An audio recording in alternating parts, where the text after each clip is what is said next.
Jeff. Ladies and gentlemen, good evening. The time is now 6:30. I'm Chairman Mike Curry, and I'd like to call this Board of Selectmen business meeting to order on this 22nd day of April 2020. Please rise and join me for the Pledge of Allegiance. Okay. I pledge allegiance to the flag of the United States of America, America, to the republic for for which it stands, one nation, under God, indivisible, with liberty and justice for all. All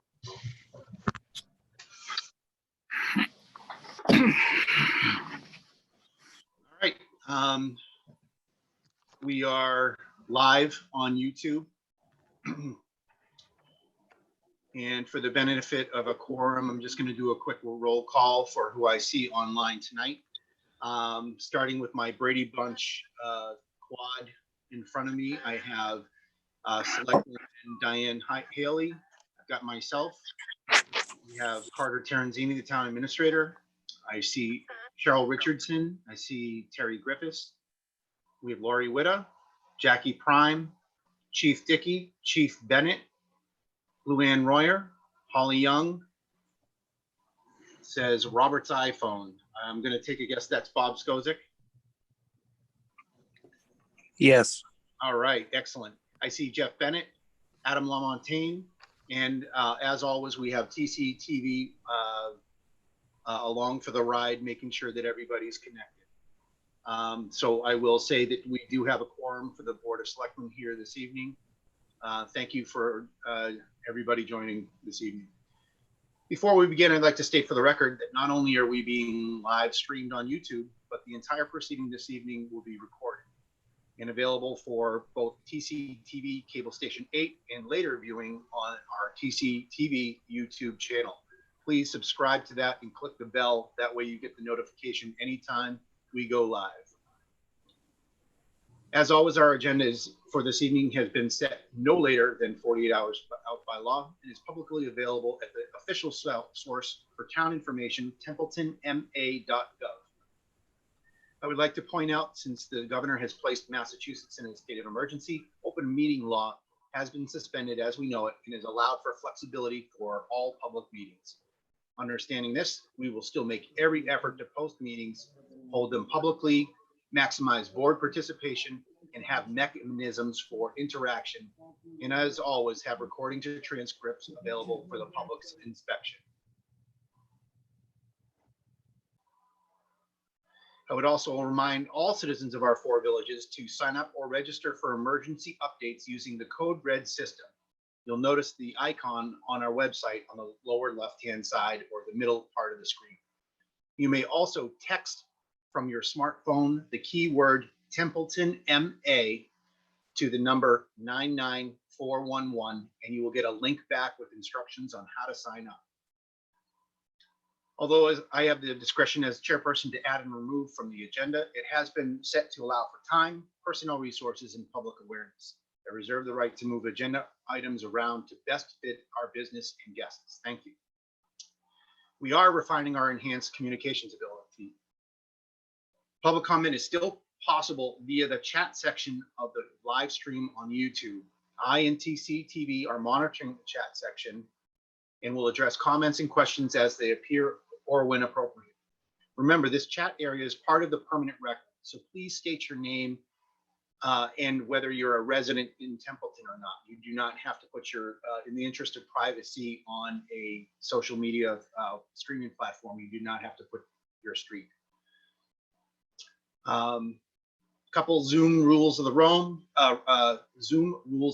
just for those who may have not have joined us this evening on this platform this evening. Please use video when possible. It makes it a lot better for the public, and sometimes if you're on the telephone, you might not even come up when you're speaking on the screen. Please use the mute feature when you're not speaking. Although TCTV and the chair can place anyone or all on mute, it is easier to control your own mute button. It is certainly easier for everyone else to speak if they're not talking over anyone else. If you wish to see the materials shared in the screen, please request that of the chair, me, whether I have the document prior to the meeting, or you need to email me during the meeting. This will help everyone stay synchronized and be helpful to the viewing public. Only the chair and TCTV are able to share content or screens. If you wish to speak, you may raise your hand, use the raise hand, thumbs up, whatever you need to do to get the attention to make sure that you can politely break in if you're on telephone. Viewers of the live stream may also ask questions that may be acknowledged by the chair or any other member that may be monitoring the YouTube live stream chat area. Comments will most likely not be called out, but if you have a question, and it's as I previously stated, we'll make sure we can get to it. Okay. All right. Is there any public comment before we begin?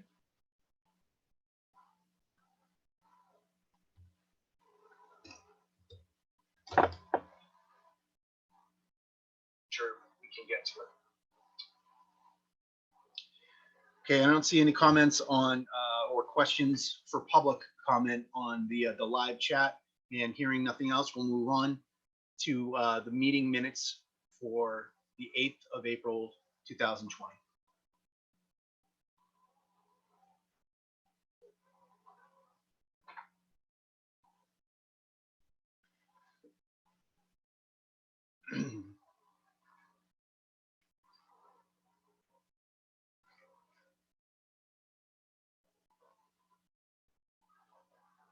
Everyone should have a copy of the minutes in the 46-page updated agenda packet that was available online.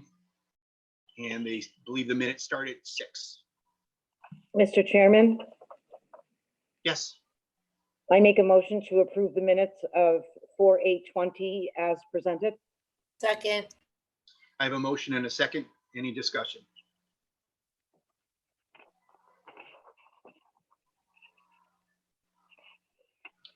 Hearing no further discussion on the motion to admit the meeting minutes of April 8th, 2020.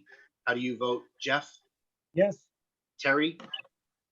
Yes. Diane? Yes. And I vote yes as well. Okay, at this time, we have no executive session minutes. We're going to move into item 5 on the agenda, new business.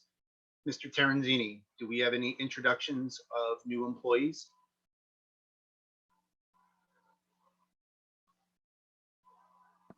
We do not, Mr. Chairman. We've made a decision that we will hold any such introductions until we can once again do that in real time in your meeting room. Great. Thank you, Mr. Terenzini. And in line with that, how about any committee appointments and vacancies? None this evening for your agenda, Mr. Chairman. Okay, we're going to move into our fiscal year 20 third quarter quarterly reports. Before we begin, anything from either Mr. Terenzini or Mr. LaMontagne? Nothing from me, Mr. Chairman. I will like to make a comment upon the conclusion of the financial report, however. Okay, do you want me to have the finance team go last? I think that would be good. Sorry, I don't understand. It's my Google talking to me.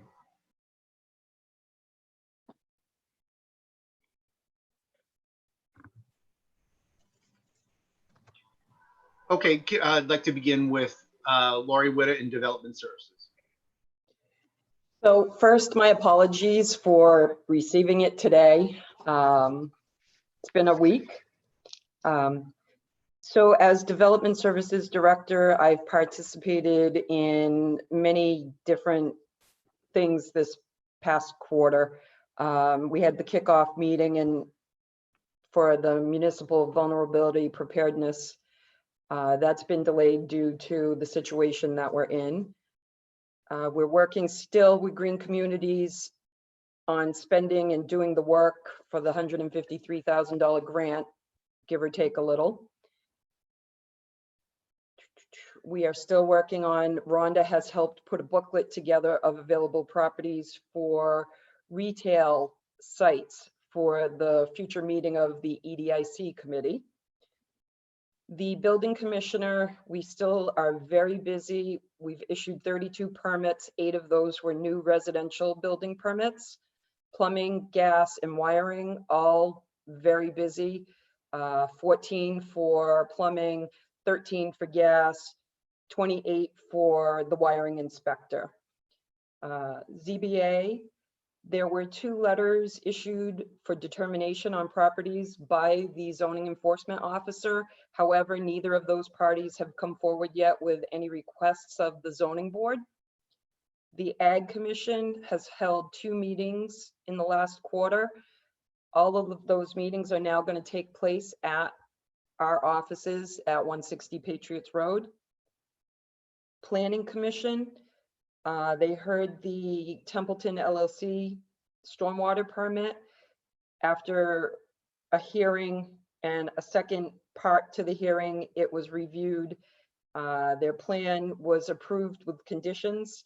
That letter is still to be issued with the help of Whitman and Bingham, who is the peer review.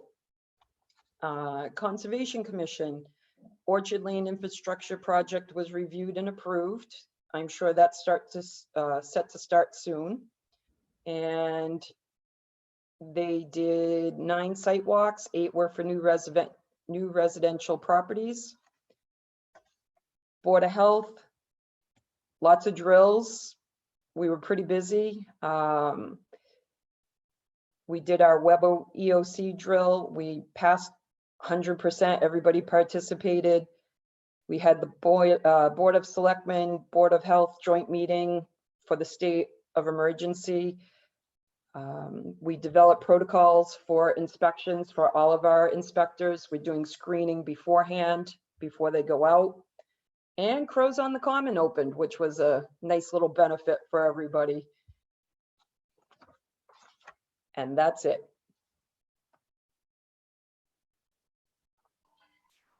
Thank you, Lori. I very much appreciate that. The Web EOC, that was the exercise for the Strategic National Stockpile, correct? Correct. Does that also have to do with the pandemic response team that we've received questions about? Or is that something else that we have to do some research on? I will still have to do some research, but it all intersects with each other. It's all for emergency dispensing and preparation. And that's what we had received some questions about that because our budget book does point to something like that. And I answered that it really had a lot to do with prophylaxis and mass vaccinations more than it did with how you're actually handling an emergency. So thank you for that. I appreciate it. You're welcome. If there aren't any other questions for Lori, I'll take a motion to accept the report. So moved. I have a motion. Do I have a second? Great. I have a motion and a second. Any further discussion or questions for Lori?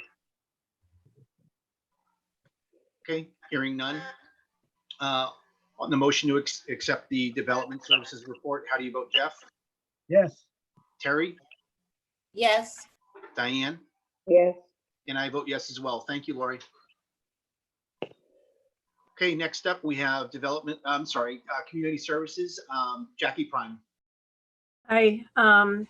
So in this quarter, I worked with the other units on their fiscal year 21 budget requests and met with Carter and Adam to review those. And also compiled all the units' annual reports for fiscal year 19. And I began preparation outreach for this year's farmers market. On the library side of things, the classes resumed their visits from Templeton Center School, which was great. Story hour continued. We did a little reorganization in the library, and I began working with CW Mars, excuse me, to prepare for the installation of the firewall and the IT changes that all the town offices have seen. On the senior services end of things, we began a partnership with Gamma to provide transportation to Meals on Wheels recipients. Our Shine volunteer met with over 60 seniors regarding Medicare questions.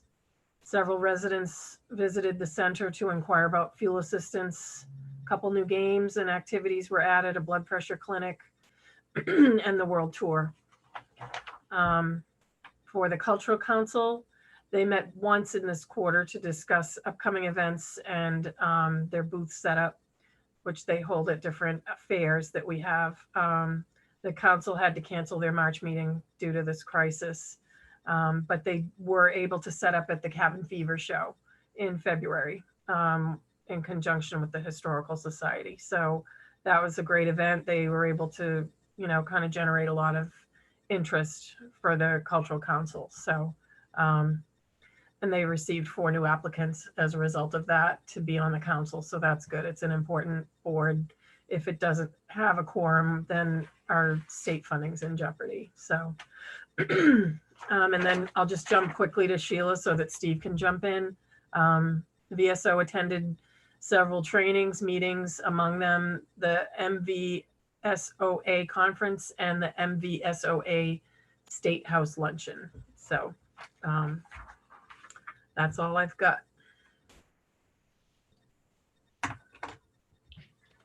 Jackie, I noted that you said that Scott is on the line. And looking at my second page of people I can see Scott's on. Does anyone have any questions of Jackie, or Scott's on with her as well?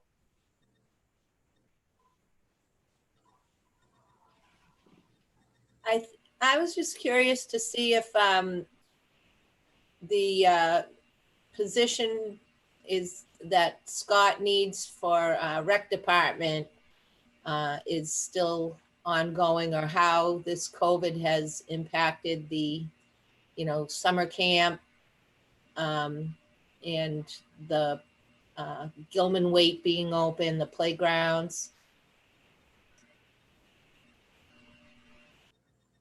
Carter, I can jump in on this and you can follow up. Okay. Of course. COVID has pretty much shut down recreation as we know it. Gilman Waite is locked down. The playground is totally isolated, like all playgrounds in town, and the park is open for walking only. I've been monitoring it. I haven't seen any groups gathering, so we're in good shape. We don't have to shut down that part of it. Summer camp, Carter and I will tag team that one at the end, but positions being filled. There are 4 applicants for summer camp counselors and 1 for the director so far. But COVID-19 has got a little people spooked right now, so they really don't know how to apply, if they should apply. So with the governor's announcement yesterday, with school being closed for the rest of the year and daycares and so forth not opening till the 29th, that really tightens the belt again. So we'll have to play it by ear, but Carter can go into more detail in the hiring part and so forth. Terry, at this point, we are proceeding as if COVID-19 had not happened. It certainly has impeded our effort to recruit possible employees. That said, we understand this is an evolving situation, and if we would have to pull the plug, cancel the proposed summer camp, cancel sports, cancel swimming. We're really just kind of playing that a bit by ear right now. And I suspect it will be several weeks before we can make that final thumbs up or thumbs down, because we just continue to have hope we can put these programs on, and are unwilling to pull the plug on them at this point, when there's still some hope we might get that done. I've been following, live news every day, and I just was wondering if there was room for flexibility too. I know we have start dates, but is there any, for the kids' sake, is there any, and this is just my thoughts right off the top of my head, is there any hope, for the kids' sake, if things do, because it's rapidly evolving, if things do change at a later date than what we anticipated the start dates would be, if there would be anything we could put together. Highly unlikely, because you need 8 counselors. You're gonna need them for the 8 weeks to be able to hire and pull this off with an abbreviated staff. Just challenging. We're not there yet.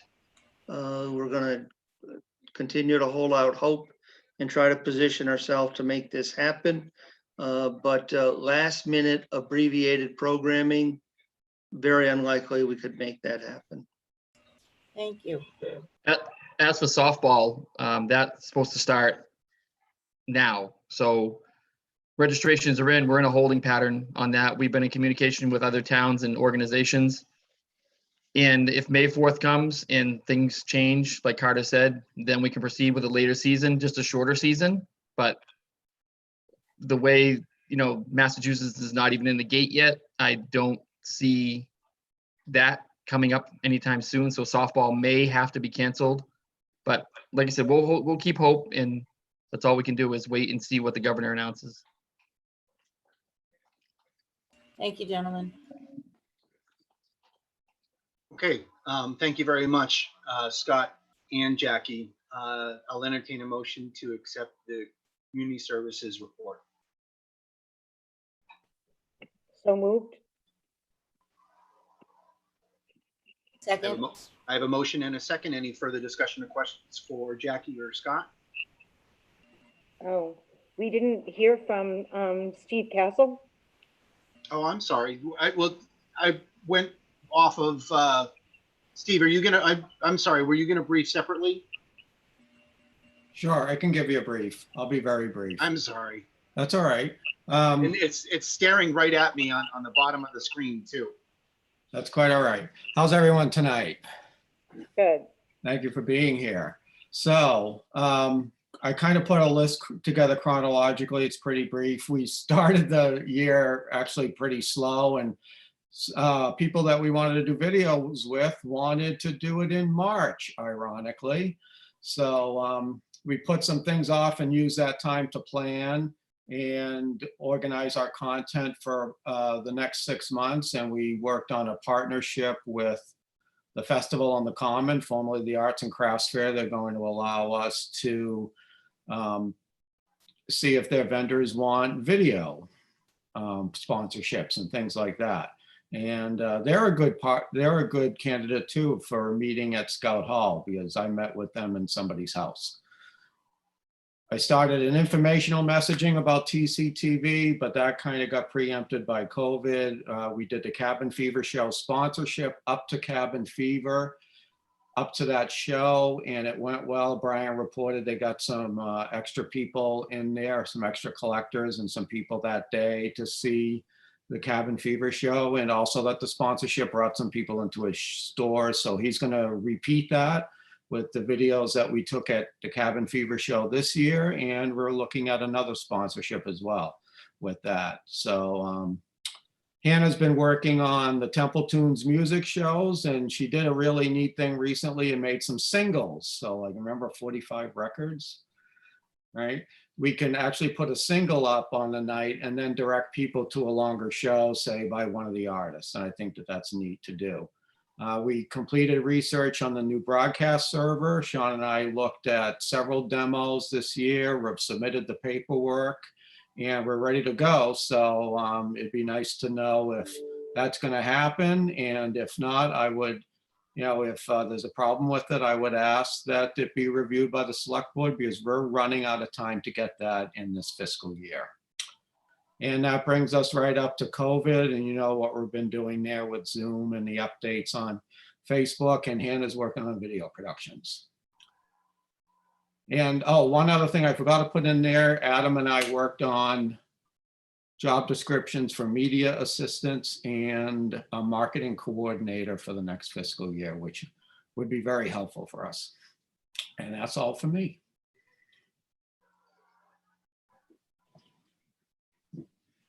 Great, thanks, Steve. And before I forget anyone else, Jackie, I'm not sure if Sheila's on tonight, if she'll do the last portion of your brief, or because she had a couple notes there. Yeah, she's not going to be here tonight. But she's always doing trainings and conferences and meetings. And I know she was starting to work on the, the Veterans Park and the possible new location and her Veterans Fair. So I know she was working on all those things in this quarter.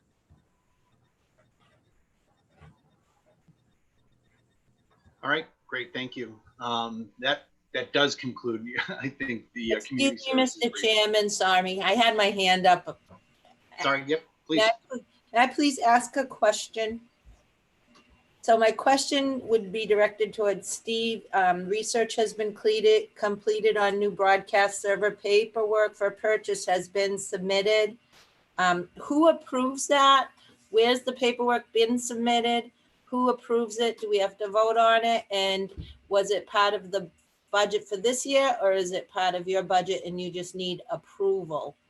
It was voted as part of the budget last year at town meeting, and the paperwork has been submitted to the town administrator's office.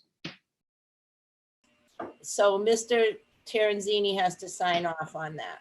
Is there a window that you have of expiration, or is there a deadline or a drop dead? Yeah, well, one of the issues is going to be that it takes 4 to 6 weeks for delivery, and you pay 30% up front.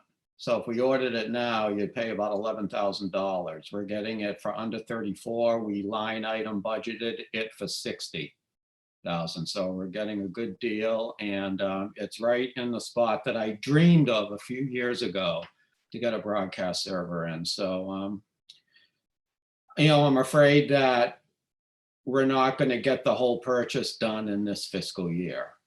And the piece may not come in until late May or June by this point. So we need to, either approve it or state what the problem is. Mr. Terenzini, is that something you care to address on the status of the project there?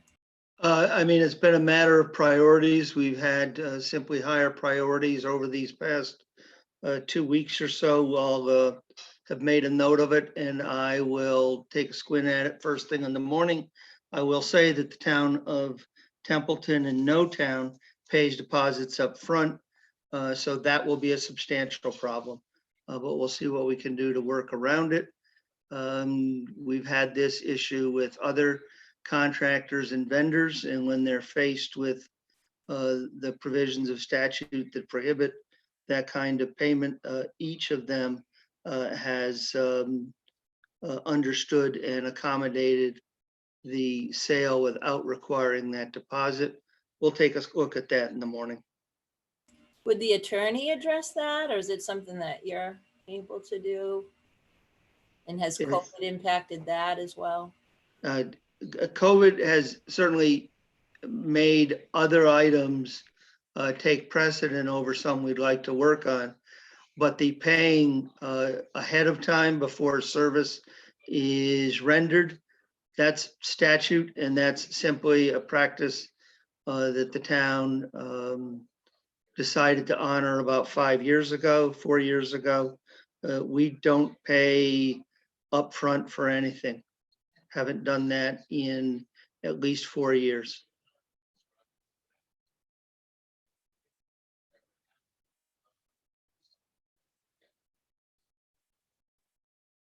Any further Just gonna questions? say, if that server dies, we're out of luck. And I- that server is 13 years old, and it's not in good condition.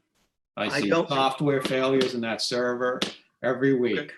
And we're lucky to even get emergency messaging up there right now. Understood. I don't know how long that server's been in our inbox, and I have no intention of debating this with you online. I am simply stating some Yep. facts for everyone to know. Thank you. Would it impact our Zoom meetings? Because I don't understand what a server is, and if it's going to impact our Zoom meetings and ability to meet, so from The my server, perspective, if I may, the server is the Point of brains of the TV station. And it allows us to automate all the programming, the new digital servers, you upload all your programming to it. You schedule it from there. You run your bulletin boards out of that.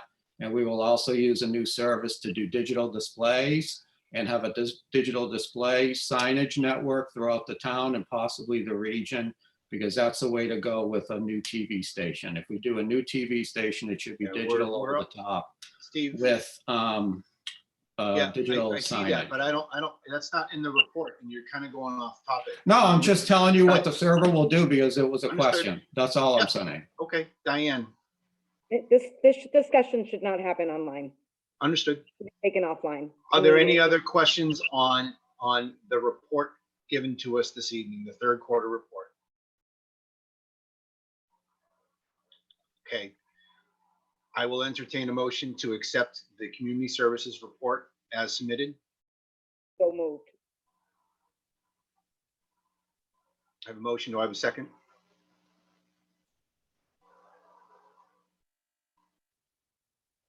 I have a motion. Do I have a second? Second. Okay, I have a motion and a second. Any further discussion? Okay, hearing none on the motion to accept the community services report. How do you vote, Jeff? Yes.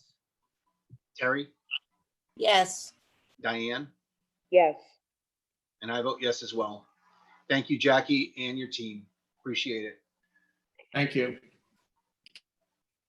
Okay, we are going to jump to page 32 based on just the format of how the briefs are given. So if you jump to page 32 of your of the packet, the combined Q3 packet, Chief Bennett, if you're ready to give your report, we're ready to receive it. Okay, good evening, everybody. As you can see from the stats below, which we'll go over at the end, the third quarter for the police department started off with a bang. Because even though most of the quarter we've been operating in pandemic protocol, most of the numbers below show an increase. The station project, the shingles for the replacement roof have been ordered. Currently in a holding mode for the weather to start the project. The new generator has been ordered and is at the shop, waiting for the contractor to start the date to install that. The new carport has been ordered. We're waiting for that to be delivered, and then work on that will start. And the HVAC system and flooring issues are still being discussed at this time. We finally took delivery of the new Dodge SUV. And A9, which was the SRO vehicle, old SRO vehicle, has been taken out of service. On April 13th, we conducted interviews via Zoom to fill vacancies within our per diem officer and dispatcher ranks, and anticipate bringing on 3 new part-time or per diem officers and 2 new per diem dispatchers. So to touch on those stats below real quick, ACO went up by 10 to 83.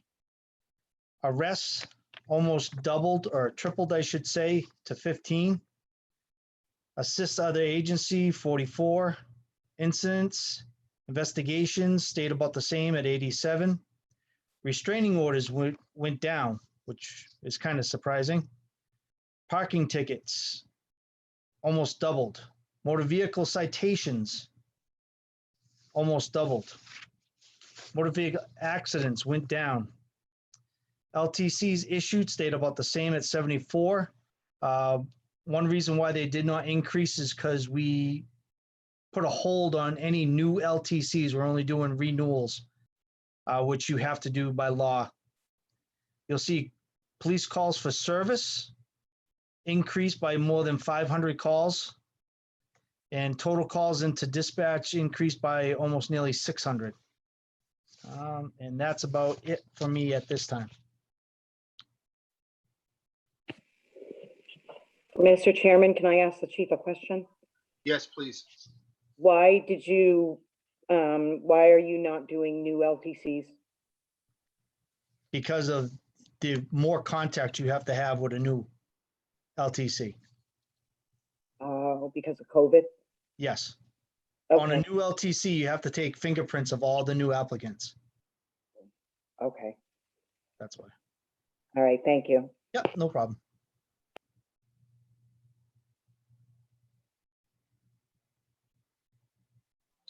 Any other questions for Chief Bennett? Great. I will entertain a motion to accept the report. So moved.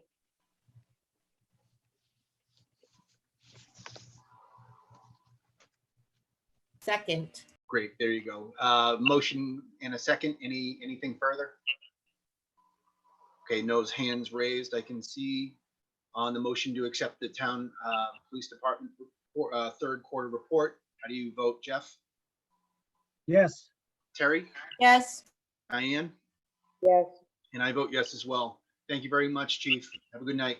Thank you. Chief. Stay You safe. too. Be safe. Next report, if I could ask Chief Dave Dickey. Good evening, everybody. So third quarter report for the fire department. Our total emergency calls for the quarter went down by roughly 14 calls for total of 235 EMS, 235 total emergency calls. Our big reduction you'll notice is we had 47 residential inspections past quarter, where in the second quarter we had 114. A lot of that reduction is due to COVID-19, and we have actually stopped all of our inspections except for any emergency inspections, which we have not had a request for an emergency inspection to date. Any home sale inspections have been put off. There was a change brought out from Department of Fire Services through the realty, and they can now do that after the fact, as long as the smoke detector inspection, as long as they, both the buyer and the seller agree, they have 90 days after the state of emergency ends to the buyer would have to be responsible for that. We have a few of those that have come through our office that are waiting for the for everything to calm down. For the rest of our calls, we did 162 EMS calls, which is down by just a few. Motor vehicle accidents of 12, 21 fire alarm activations, 6 fire mutual aid calls, helping other communities, 7 EMS mutual aids. So that would be with the ambulance going out of town and helping another community. 20 fire service calls, which is basically a public assist call. And we had 5 general fires and 1 car fire for the quarter. Besides that, at the end of the quarter, when the pandemic was starting, our calls have dropped, mainly because anyone that doesn't really need to go to the hospital is staying out because they don't want anything to do with the COVID-19 right now. So we have started just picking up some calls again, but that will be in next quarter's report. Any questions?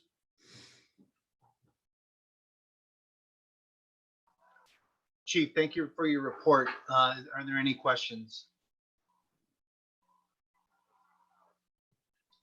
Okay, hearing none, I accepted a motion to accept the fire chief's third quarter report. So moved. Great, thank you, Diane. Second. I have a motion and a second. Any further discussion? On the motion to accept the fire third quarter report, how do you vote, Jeff? Yes. Terry? Yes. Diane? Yes. And I vote yes as well. Thanks, Chief. Have a great night. Good night, Chief. Thank you. Okay, part of the public safety brief, we have emergency management. I do not see Rich Curtis online. Carter or Adam, are you, or is another member of the public safety team going to brief the emergency management report? Or are we going to skip over that? I'm not sure what arrangement Rich made on that, but I would suggest that we skip over that. Okay.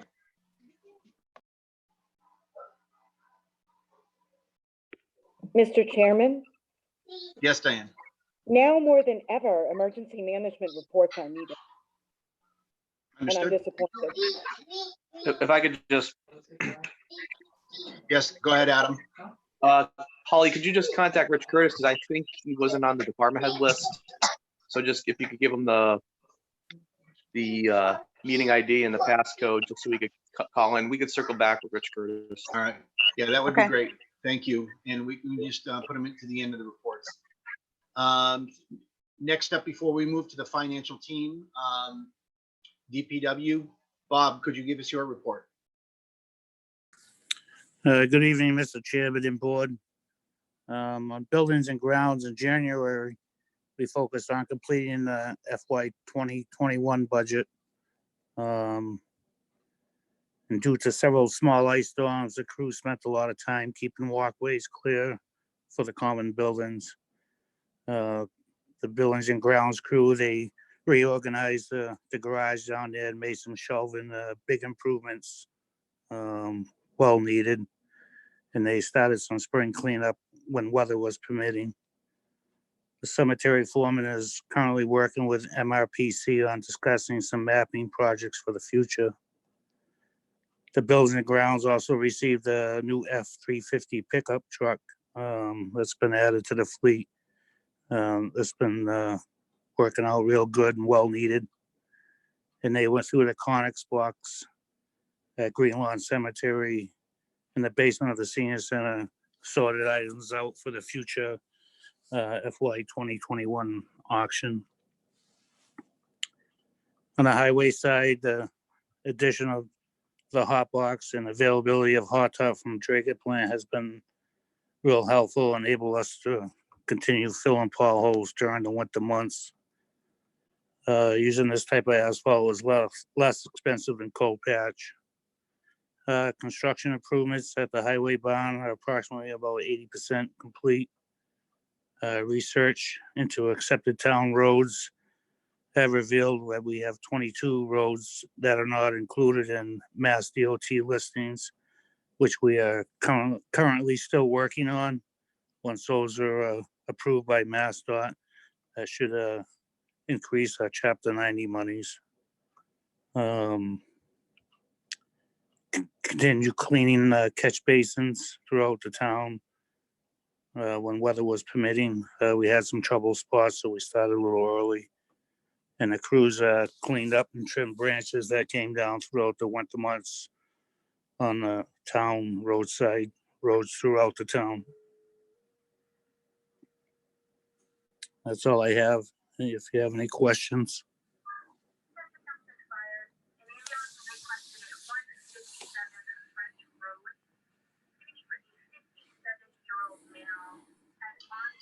Here, any questions for Bob?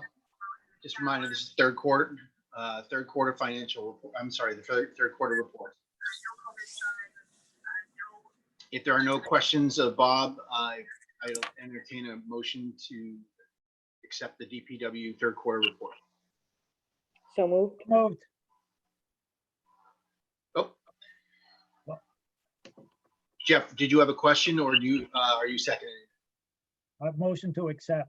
Okay. Between Diane and Jess, I've got a motion and a second. Any further discussion? Okay, hearing none. The vote to accept the DPW third quarter report. How do you vote, Jeff? Yes. Terry? Yes. Diane? Yes. And I vote yes as well. Thank you very much, Bob.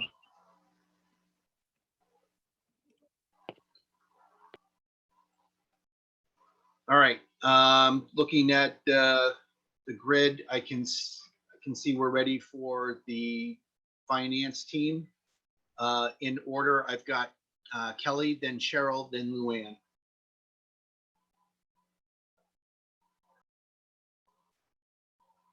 Kelly, you ready to go? Okay, good evening. Good evening. So the third quarter in the accounting office was pretty quiet. I was out for 3 weeks and Nicole covered for that time and did a really good job. She did resign and leave the end of March, and we've rehired her replacement. His name is Rick and he's doing very well. The sewer receivables, we completed all of that transaction of bringing them into Vadar, and we've had a clean month where everything reconciled. We do have an outstanding issue from the transition in that we will need to work with the auditors to decide how that's going to be handled. It may have to sit on the books for a couple of years to make sure there's not something else that, that needs to take place. The expenditure trends are pretty much the same that they've been every quarter. One of the new ones is for me, for my employee support. All my classes have been taken. I'm still awaiting the refund from the MMAAA for the cancellation of the school in March. Just one other note is the emergency management refund or reimbursement for the grants. Rich Curtis is starting to check on that, but of course no one's in the office to help with that right now. So I did tell him it's important we get that by the end of the fiscal year. The revenue trends, there's just a few quick things.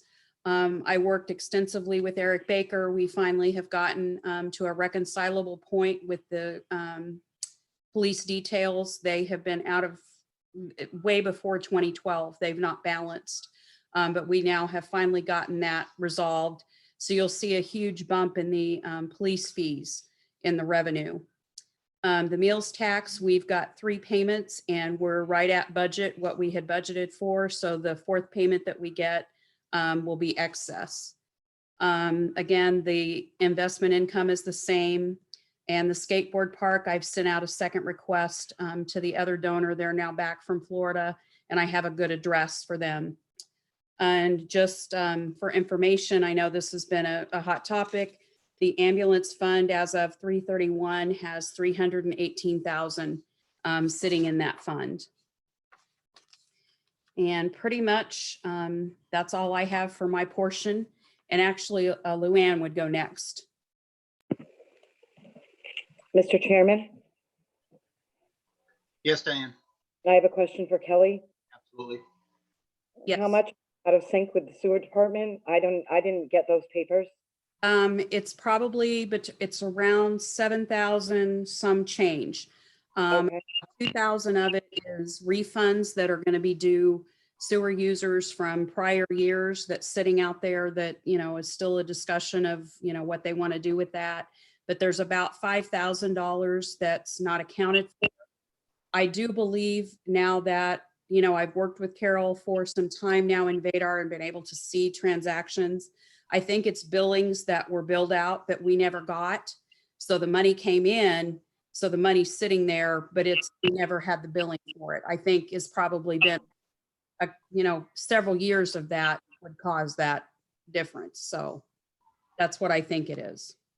Okay, thank you very much. You're welcome.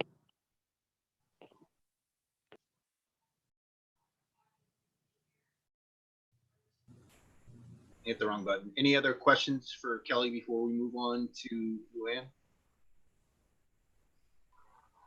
Okay. Good evening, Luann. Good evening, everybody. You can hear me, right? Yes, we can. Okay. Third quarter bills went out on time this year and they were due February 3rd. Just a reminder that fourth quarter bills also went out with those third quarter bills. And later in the meeting tonight, you will have some options that you can discuss as far as the due date. The original due date was May 4th, but that's going to be under discussion coming down the line at this meeting. Supplemental bills, which was for 17 new constructions added to our tax roll, and an additional $47,000 in real estate taxes will be coming in. And also 3 revised bills were sent out, bringing another additional over $6,700 of tax revenue to the town. The time frame for people to apply for abatement exemptions for this year has come and gone, and there is another local option that you will review and decide whether you want to extend that Fortunately, in March, my board was able to meet and voted to accept all or deny the abatement applications that we had. So pretty much everything that was in the office or that came in through the end of March has been processed. So I really don't think it's an issue, but again, it's an option that we can discuss as we go down the meeting agenda. Abatements on people's real estate tax bills this year. I received 7 abatement applications in the office and over 4,200 bills that went out. These abatements were discussed by my board and they approved 6 of them, totaling a little over $2,300, and they did deny one of those abatement applications. To date, 198 real estate exemptions were approved by the board, with 107,000 plus coming out of our overlay account on these people. In January, the motor vehicle commitment went out with over $926,000 in revenue coming in, and a little over 770,000 has been collected on this commitment as of the end of March. This commitment, when we do this, brings in a lot of people to my office because a lot of people have bought new vehicles since the first of the year or sold or traded their other ones. So January and February were very busy months with people coming in, filing for abatements on their motor vehicles, and March kind of slowed down. I pretty much just do those via email the rest of March and continuing through April. Also, this is a busy time of year for me to send out my personal property forms, a list to all our commercial accounts, which brings in a lot of revenue for our personal property commitments. Those were all sent out, and also income and expense reports were sent out to people that own rental properties or second homes or that such. And that also helps to bring in extra revenue into the town. And it's really important that these people return these income and expense reports, because it also has to affect how we are able to value their properties. All the mapping changes that were done from January 1st to December 31st of 2019 have now been rolled over to our new mapping system. They are up on Cartographics, and I do have new maps in our office. We continue working with Cartographics. Fortunately, I was able to talk to them in February, get everything up online with them. And this is real helpful, not just for the public, but also for Mass GIS, because this is a requirement that we do to get grants and additional funding for the town. So all mapping is up to date as of now. My budgets and articles for town meeting were submitted by the board. In February, I was able to get in my last course I needed to take in order to get my MAA recertification, which isn't actually due till November of next year, but Appraisal Institute of America had run a nice course, so I did end up taking it with the Gardner appraiser and passed that. So I am all done taking tests to date. Much field work. Fortunately, when January came and I had just come out of our reval, I was able to hit the ground running between me and my board members to get out and do our field work, because come the end of February, when we were shut down in March, that stops us from going out and getting any new growth for the town. So we were actually able to hit the mark plus go above what we are hoping to get for new growth for this year. So if case be that we can't go out and get any more, we have gotten our projected plus a little bit more for new growth for this year. Other than that, that's about all I have. I don't know if anybody has any questions. Thank you, Lynn. You're welcome. Any questions? I'm clapping. Thank you. Congratulations on the new growth. You're welcome. Thank you. Okay, if there's no further discussions or questions, I'll accept the motion to accept the assessor's report. No, you need Cheryl. Can I ask Luann a question? You're right. I was going to accept them piecemeal. Diane, go ahead, please. So Luann, can I just ask, I know this is about the third quarter, but are you seeing more phone calls or less phone calls during this whole crisis? Phone calls pertaining to what? Just taxes or people having a hard time, or like, what are you seeing right now? No, not really too bad. I get a few phone calls with the motor vehicles. Cheryl and I kind of work back and forth, bouncing off of each other. We kind of help out if people need things. Questions, people are just calling for copies of last year's taxes, paid for their taxes and stuff. But pretty much everything that's been sent out is really no issues really going on. Actually, short of collecting and getting into the emails every day and stuff, it's not really crazy because no one's obviously coming in our offices. Right. So okay. So it's nothing, there's nothing like really out of the ordinary. No, it's actually gone pretty quiet, knock on wood. Okay. All right. Thank you very much. You're welcome. In Luann, you're right. I'll wind up asking to add the entire financial team's report all at once. So good call. Thank you. Any other questions for Luann before we move on to Cheryl? All right. Thank you, Luann. Cheryl, you're up. Hi, everyone. Typical quarter. I mean, it's the same every time, pretty much. We got, with this quarter, we did start sewer collection. So that was a change. It was really well received, I think, by everyone. Everybody was happy they could come in and pay multiple bills all at once without making trips all over town. I think it was a good thing, and people seem pretty happy with it. Like Luann said, the first excise commitment went out, just over 8,000 bills. The third quarter property tax bills went out. Those are obviously due now. Payments are coming in good. So I think that's a good thing. Houses are still selling. We had processed 117 MLCs, the municipal lien certificates. So that's a good amount for the quarter. We received some more money from unclaimed properties, a little over almost $2,500 from the state. I keep checking on that regularly and see if anything else comes up. And if it comes up, we'll grab it while we can. During the quarter, I attended Worcester Regional Retirement Meeting and a Worcester County Treasurer Collector. That was right before everything shut down, and going forward, it looks like pretty much everything's going to be canceled for quite some time. And if you see below, during the quarter, the collections for each category, approximate amounts. We took in a little over $4 million, and generally the categories listed: the real estate, CPA, personal property, excise, and tax title. So it was a pretty good quarter overall.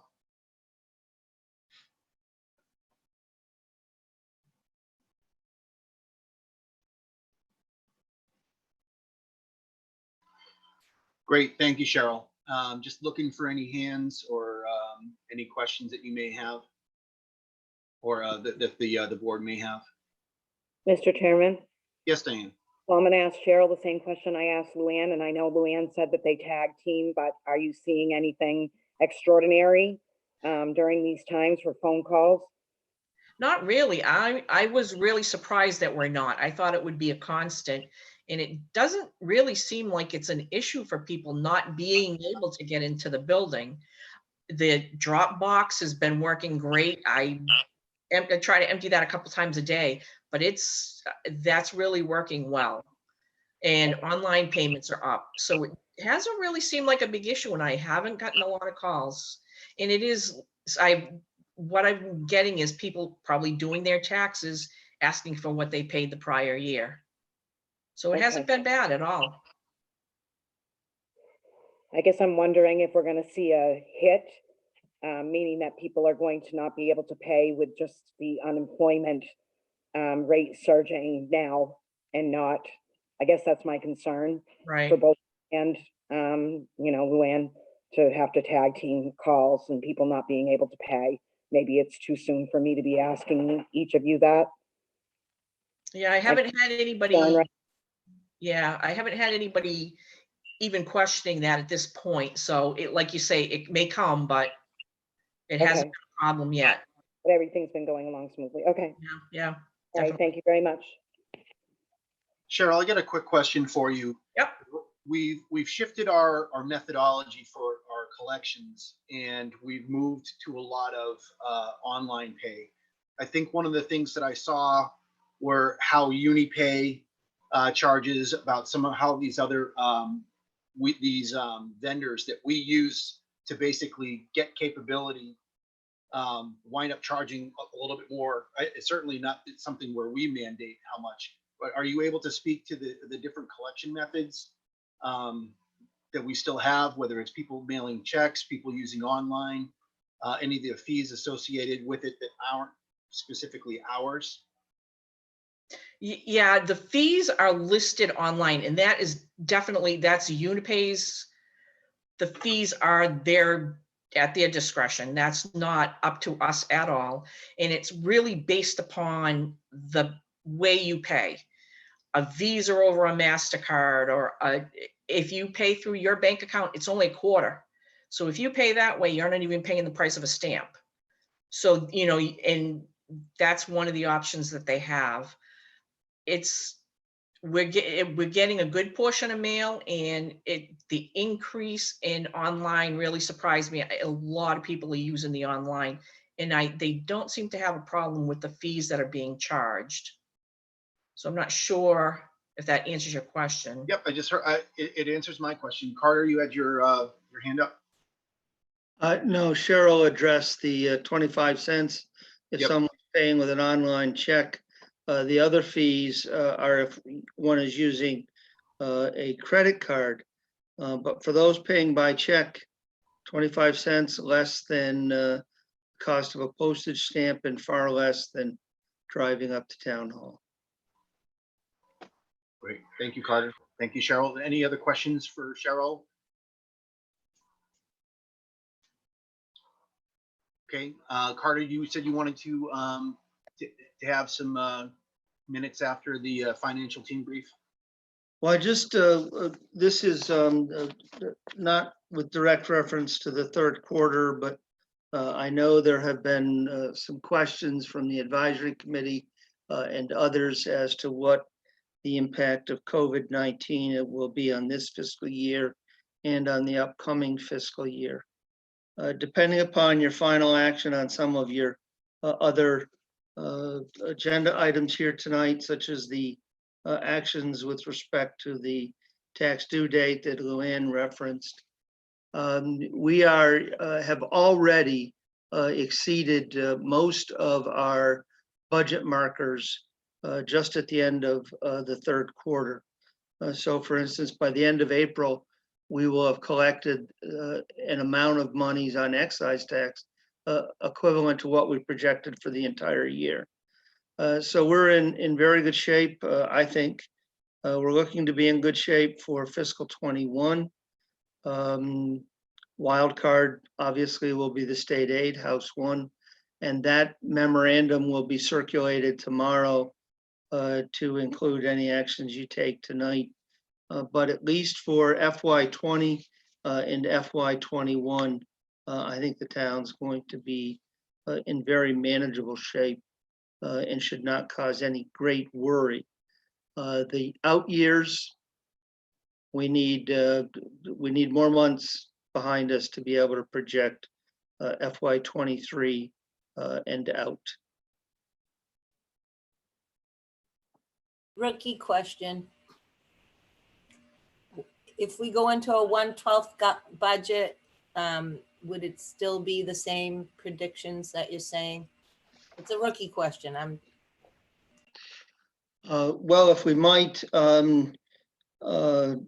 perhaps we could take that question up with the discussion of the warrant and the meeting for that, because that's a little bit more complicated question. Thank you. Okay, I'll entertain a motion to accept the financial team's third quarter report. Mr. Chair, Yes, Jeff. I have a comment. It has not, it's just a detail about receiving the reports electronically, which, if I recall, this is the first time. And I can do this, I can comment after the motion if you want. Yeah, did you move for the motion? Just to make sure that you've got it, comments, sure. So moved. I make a motion to accept the reports as given. Should I name them all? Treasurer? No, the finance team's fine. Finance team. Make a motion to accept the report of the finance team as submitted. Second. I have a motion and a second. Any comments? Go ahead, Jeff. Yes, my only comment is with receiving the packet electronically, which this is the first time I recall us getting it before the meeting. But according to the Selectmen's Policies and Procedures on page 4, all of the support stuff is supposed to be transmitted electronically to the board no later than 5 p.m. on Friday preceding the meeting. And I would like to get this stuff before 6 p.m. of a 6:30 meeting day. It's for the quarter, which ended on the 31st of March, and this is the 22nd of April. So if we're going to continue to get this electronically before the meeting, I would like to have it sooner, so I can put together any questions or any things that I may have on I it. agree. Yeah, that was rough. I was looking at it and going, how am I supposed to figure this out in the amount of time? But I Can I- think we could backtrack. Can I respond to that? Go ahead, Holly. So ever since we started doing these reports, it has been that the department heads bring them to the meeting. And the only reason I sent them electronically was so that you would have them at the meeting, because the department heads aren't physically in front of you. It's not normally going to be handed out. It's so you can get the report from the department head, ask your questions, and then look at the details after, I believe is the way it was Policy meant to does be. state for like the Friday before, and we've never gotten them ahead of time. And what we're saying is that policy needs to be followed. It's really not fair to get it the night of and then ask our questions later. I'm not mad about it. I just found it challenging, and I am wanting to keep a good mood about this because we are in a crisis and we're all doing the best we can. And if we don't, we can take it up offline, I guess. I think at this point, we've gone along with it. And I think now today, I couldn't even look at my email. I didn't have time. So I'm going at this blind. Whatever Mike is putting up on the screen is all I'm seeing, which is really difficult and unfair to me. I'm sorry, Diane. Well, it's not right. There's plenty of time for us to get those. I'd just like to see us follow our own policy. That's Yep. it. I agree. Carter? Well, what Holly's explained is correct, but we certainly understand your desires and will communicate them to the several department heads.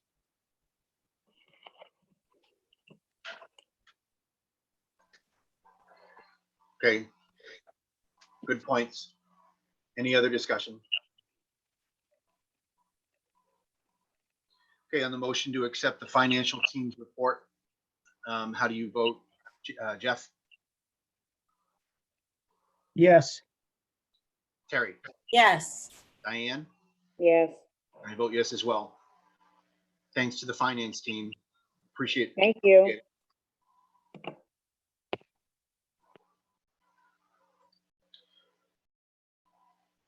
Yes, Terry. That's a clap. I thought that was clap. Is that hand up? It is, but Carter told me that the hand up to speak. So anything that you throw up in the air, I'm gonna basically make sure that you've got my attention. I'm sorry. I will cut it out. And sorry to the public. Yep. Adam, I know that you've been working quite closely with Rich Curtis within the past month. It does not look like he's online. I think Diane's statement about making sure people know what's going on with emergency management. Do you have any desire to give the report tonight, or do we want to try and defer it to another portion of the meeting? What's your recommendation? It is a third quarter report, I understand. Yeah, I mean, I'll just be able to really talk about his performance in the sense of working on the COVID-19 that we were all involved with. But outside of that, I did go through his quarterly report, and he does have quite a bit of information and details. So if I could just suggest to the board to put him off till the May meeting, and then he could give a more detailed report, would be my suggestion, but board could do as they may. We have his report. It's on page 35 of the packet. But I understand Diane's concern that people want to hear about that. We do have a COVID-19 update a little bit later as a discussion item and as just a kind of where we're sitting.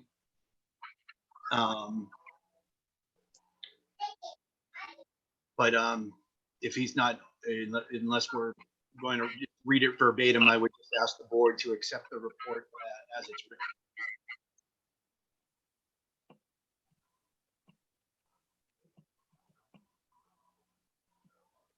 And I know, Diane, you said that you had, did not get a chance to do the email or do any email earlier. So I will be abstaining from this vote. yep. Well, I understand.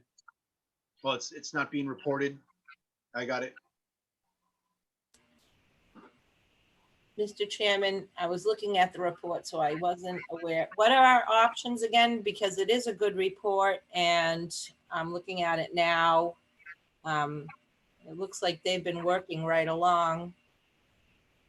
You know, but what are our options to table it until he can give the report or to accept it? Or read it all the way through? If I can give my opinion, if you're able to read it, I mean, they're all hard workers and he's obviously doing work. If you're all able to read it, my suggestion would be that you accept it. It's just because I can't go back and forth on my phone and be in a Zoom conference that I'm going to abstain. Understood, Adam?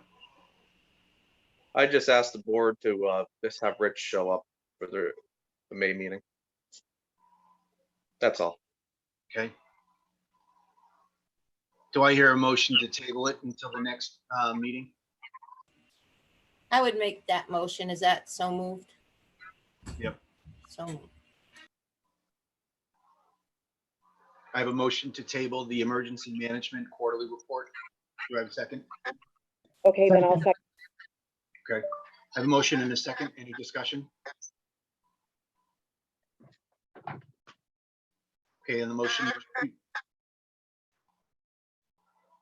on the motion to table the EMD report to the next meeting. How do you vote? Jeff? Yes. Terry? Yes. Diane? Yes. And I vote yes as well. Adam, you have your hand up? I believe that was my hand that was up from earlier. It just never got off my screen. Okay.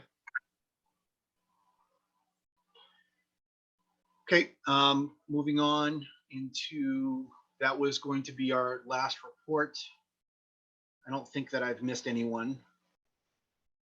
We're going to move on to item D, which is the increase in the electrical plumbing revolving account. Who is briefing that? Is Laurie still with us? I can't see. She is. I am.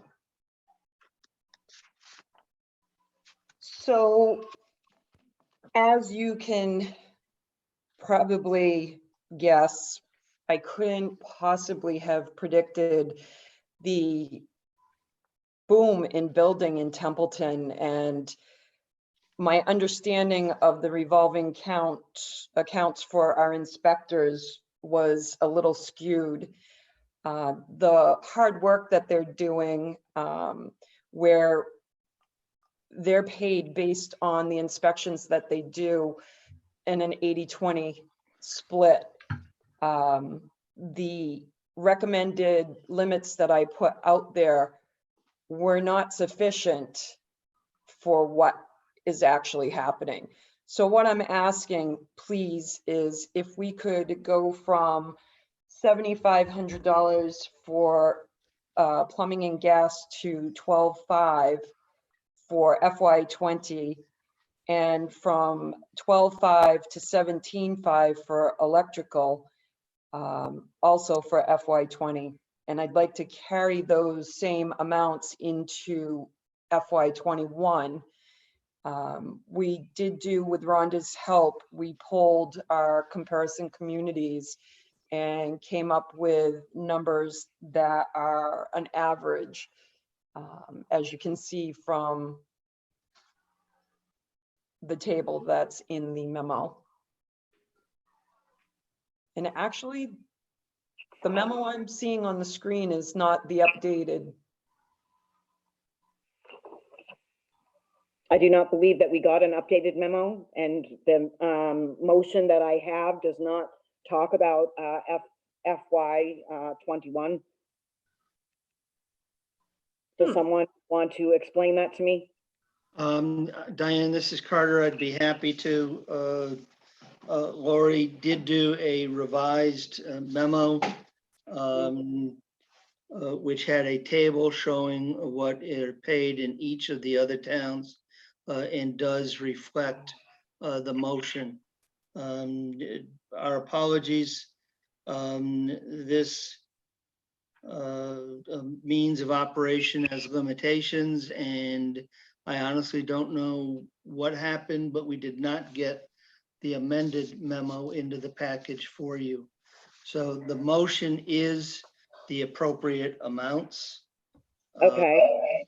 And should this board vote to increase, then it would go to the advisory committee for their concurrence. It's a two-step process under the statute. And we will get you the amended. About FY 21, correct? Yeah, this, so this would be increasing these to 17.5 and 12.5 respectively.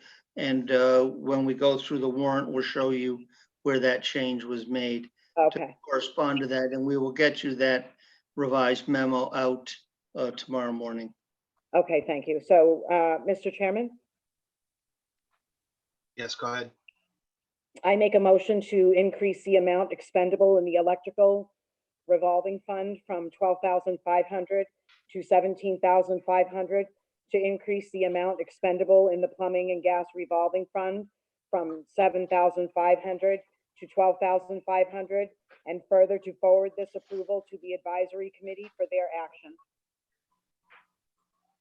I have a motion. Do I have a second? Second. I have a motion and a second. Any further discussion? Mr. Chairman, I have two questions. I don't know if this is the time to ask them. So if it's not, then I accept that. But the two things, I was curious of this request, if it tied in with Mrs. Royer's new growth figures, how they're up. And then the second half of that question is what are these used for? What in these accounts is the money used for? So it really does tie in with the new growth. We have already processed in this fiscal year over 30 new builds. And what this is the money that goes into the revolving counts is actually how our inspectors are paid. Thank you very much. Terry, if I can just jump in on that too. Please do. Like Gloria said, we had over 30 new construction permits, and of that, I've only done 17 new builds, which already pushed in over $46,000 to our new growth. So we're still talking at least another 13 to probably 20 more inspections on new construction that these inspectors are going to have to do. Thank you for explaining that. You're welcome. Great question. Any other further comments or questions?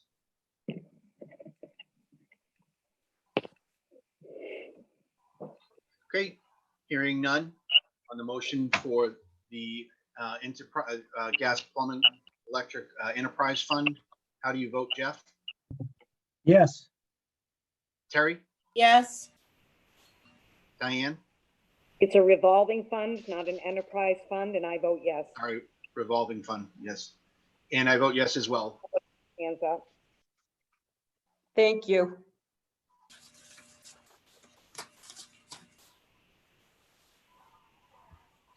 Okay, next item up tonight, item 5E, as in Echo, our tax due date options.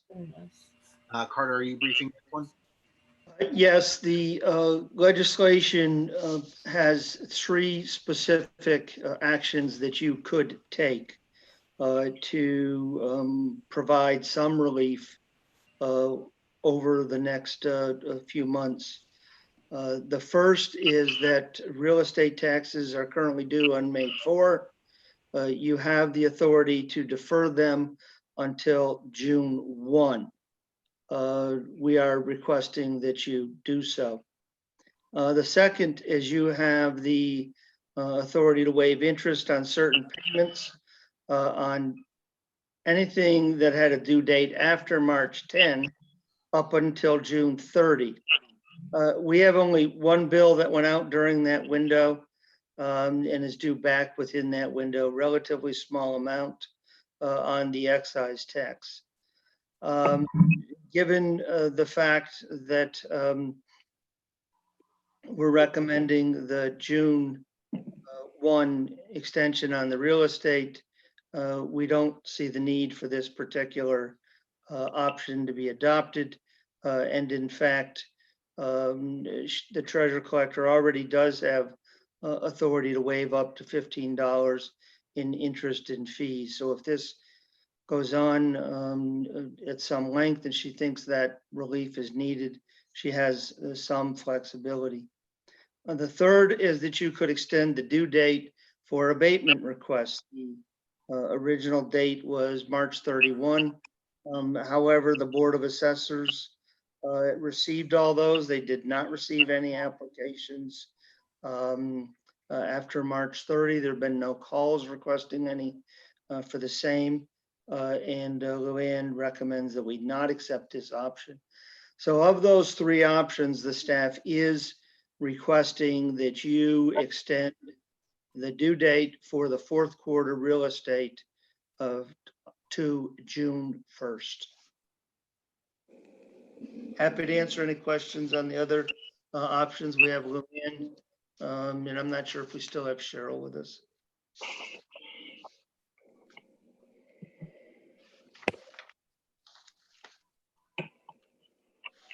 Mr. Chairman, Yes, Diane. I make a motion to extend the due date of the 4th quarter real estate taxes from May 4 to June 1 of 2020. I have a motion. Do I have a second? Second. I have a motion and a second. Any discussion on moving the extension for extending the due date for 4th quarter from May to June, May 4th to June 1st?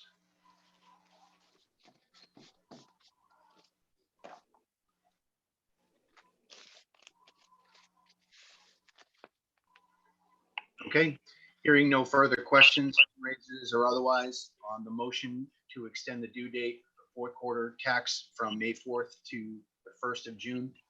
How do you vote, Jeff? Yes. Terry? Yes. Diane? Yes. And I vote yes as well.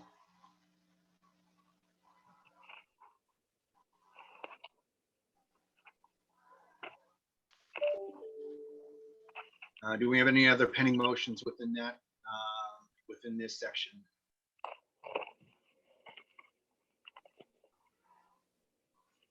I'm sorry, could you repeat that, Mr. Chairman? I didn't hear you.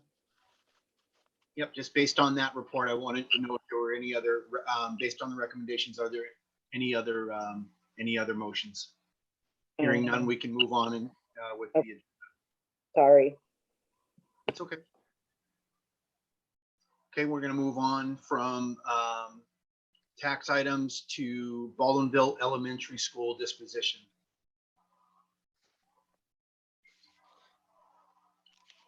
You should have your recommendations and report concerning Baldwinville Elementary School. Adam, are you briefing at all on that? Mr. Chairman, members of the Board of Selectmen. Yeah, I worked with Carter on this, and quite frankly, we put everything in the memorandum, and the screening committee went through the process, if you will, and between the Eden Ray and MPZ development and it was a relatively close score, a virtual tie, but MPZ Development did have 106 for their total score, and Eden Re had 104. With that, the memorandum lays everything out. We went through both proposals at length, and now it's up for the board for their decision. And that's all I got for you. It's a tough decision, and both of them have two different avenues, one being apartments and the other one being regard to cultivation, cannabis. So that's all I got. Thank you, Adam. Okay, based on the memo that you've got a cannabis grow and processing facility, or you've got housing, affordable housing, 50+ market available affordable units. So it's really a decision between Eden Re of Massachusetts LLC and MPZ Development LLC. Eden is the cannabis grow and processing vendor, and MPZ is development, is the affordable housing director. You should note that if based on our decision, if we choose the affordable housing or MPZ, we will just need to preface that selection with an additional motion declaring the parcels of property surrounding on the attached map in your packet as excess property to be a part of that decision. Are there any questions on that? Mr. Terenzini? I would just like to speak to timeline. These two proposals are each excellent, having substantial pluses for the community. Each of them have risks in the project being brought to fruition. The revised memo, I think, laid them out a little bit better. One of the things that if the board has questions, some of those would probably be best answered in executive session, which is not something we can do this evening.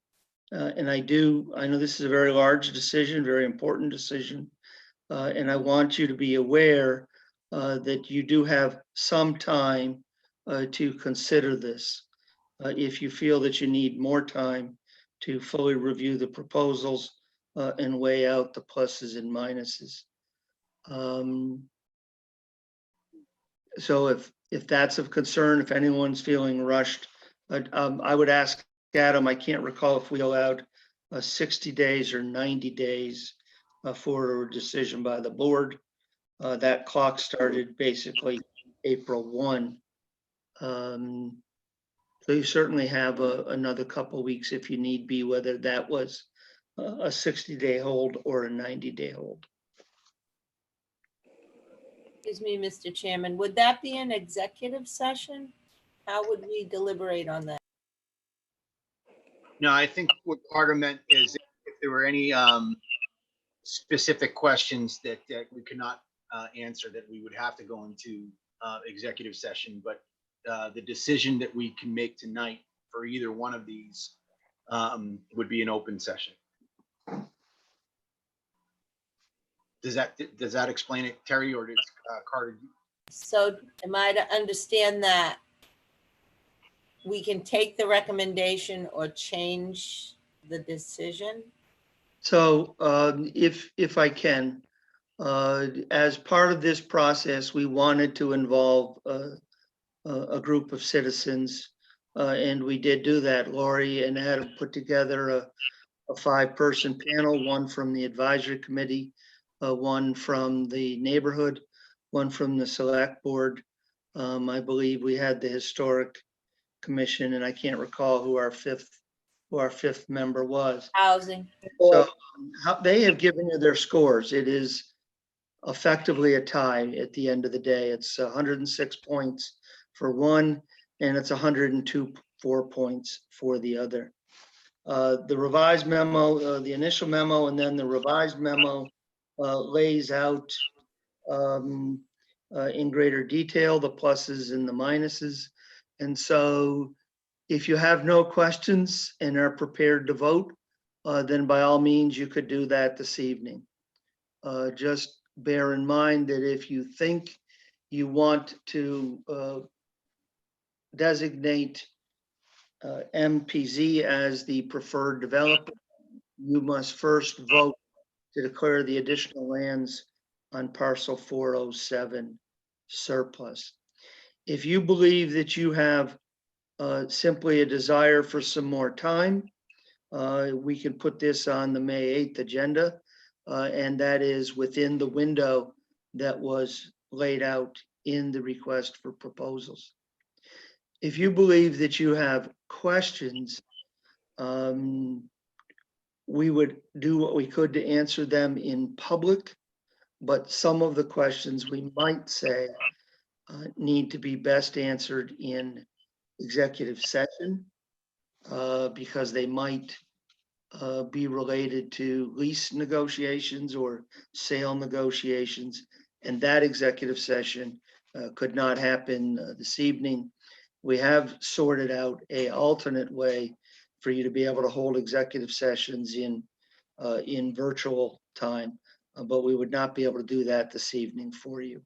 Hopefully that lays out the several approaches for you in a way that made some sense, Terry. Thank you.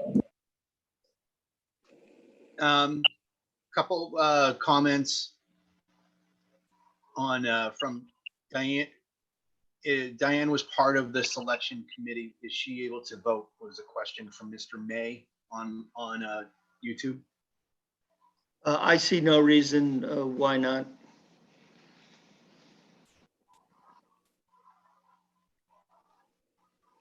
And Just, Mr. Go if ahead. I might, just as Mr. May, representing the advisory committee, should feel free to weigh in on the town meeting warrant article. I do not see any conflicts in either parties participating as members of their board in these decisions and recommendations. Can I weigh in on some commentary that I have about each of these companies, just as some food for thought for the board? Sure. So Eden Ari of Massachusetts didn't really go into great detail about odor control. I have a concern about that for the neighborhood. MPZ Development has a lot of variables. They're getting a mortgage. Oh, my battery is wearing down. Is getting a mortgage. There's always variables with that. They are relying on CPC funding and a lot of state grant fees. And although at this time in our livelihood and our everyday living, it's possible with a recession or a depression that the grants will come because they're going to want to stimulate the economy. I think that each company on their own has great merit for what they want to do in our community and can bring a lot. They could bring a lot to our community, and I think that's why the numbers were so close together. We did not deliberate in the meeting. We listened to their presentation and we added up our scores. We did not deliberate at all. There was no deliberation. That's not how it worked. So, you know, those are just some food for thought from me. Those were things that, you know, I was thinking in my head, even though both companies bring a lot to our community. I like the idea of affordable housing. The project, if you looked at it, was beautiful. It maintained the historic character of the building that was there, and it has a behind building that is not when you do affordable housing. Excuse me. Like this, you don't have the other building look historical. That's why it's a behind building. They went into a lot of detail about that. And there was a lot of parking. And they have, if we declare that other property surplus, there's additional access to that property. And, of course, we already had approved a cultivator here in town. And I think that a lot of people were excited about that. I'm still excited about that. And, but again, the scores came out where affordable housing met more of the requirement. So those are just some thoughts that I had. And those are things that I would bring to the table for all of you. Mr. Chairman, may I? Yes, Terry, please. So my observations, I did review the developer and I was excited about their plan for the property. But what sparked my curiosity was that the neighborhood representative, Kay Langen, his score came out, and thank you to Adam for putting those score packets together for these participants. His score came out for Eden. And then I watched the meeting. And there was a misstep in the amount of revenue that this Eden would bring into the community. And it was made to appear it was only going to be for 5 years. And the representative for Eden came on at the end and said that was not true, that it would be, and I would have to go back and fact check if it was 3% or 5%, or if Adam knows. So that is an observation that I'm thinking about going forward, or has caused me to stop and think.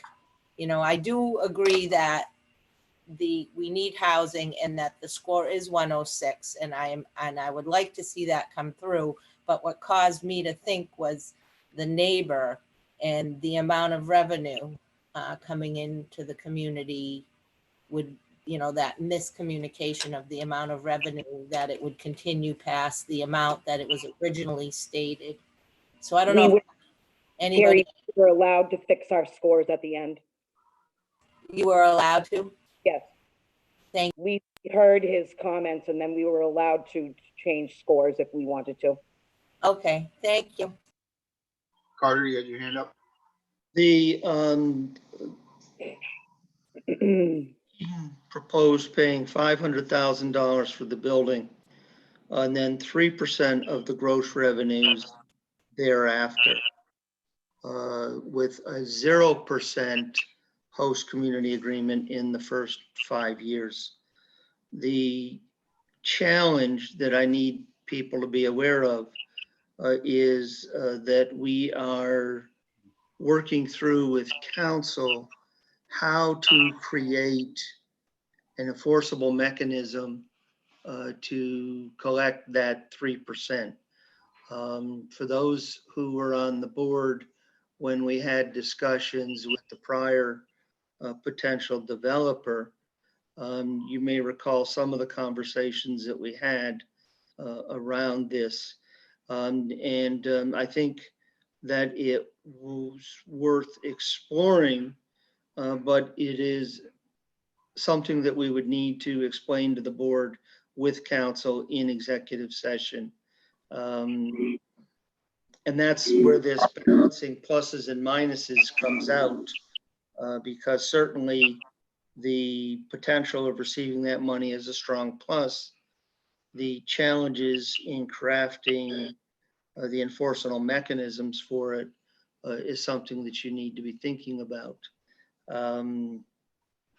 We could set up a one item special meeting next Wednesday, executive session that would be in compliance with statute. We would do it in virtual reality as we're doing this.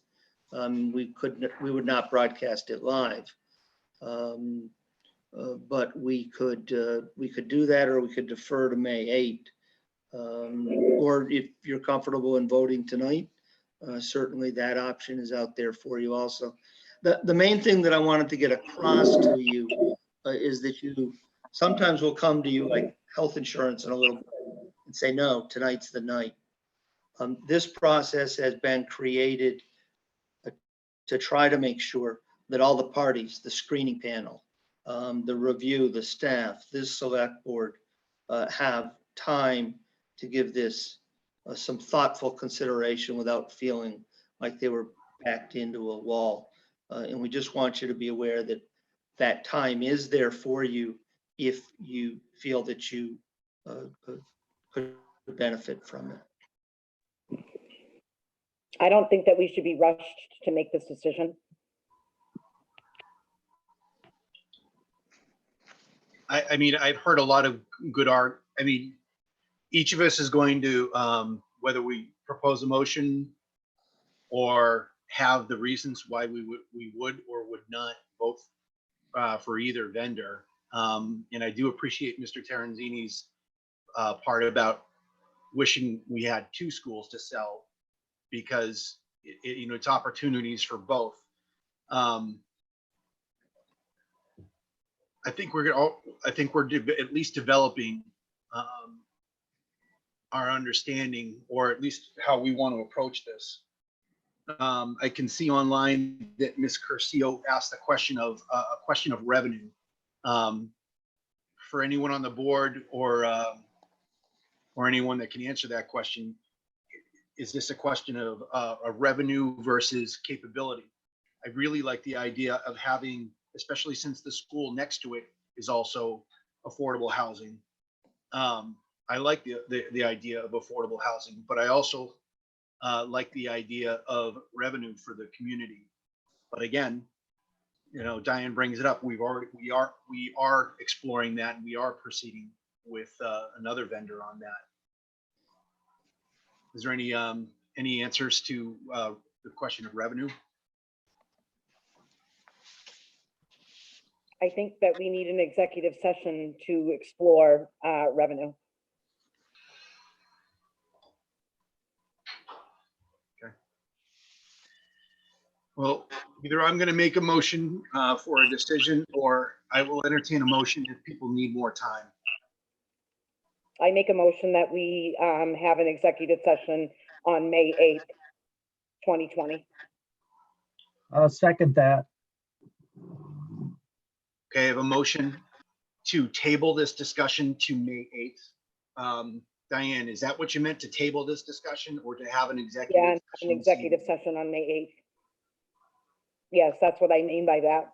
Okay. So the executive session would answer questions, and then we would come out of executive session and make a decision on May 8th. Okay. Yes. All right, I have a motion and a second. Any further discussion? On the motion to table this, the question of the Baldwinville Elementary School sale, to table this to May 8th for an executive session and then vote. How do you vote, Jeff? Yes. Terry? Yes. Diane? Yes. I vote no. Thank you. We will be tabling this to May 8th.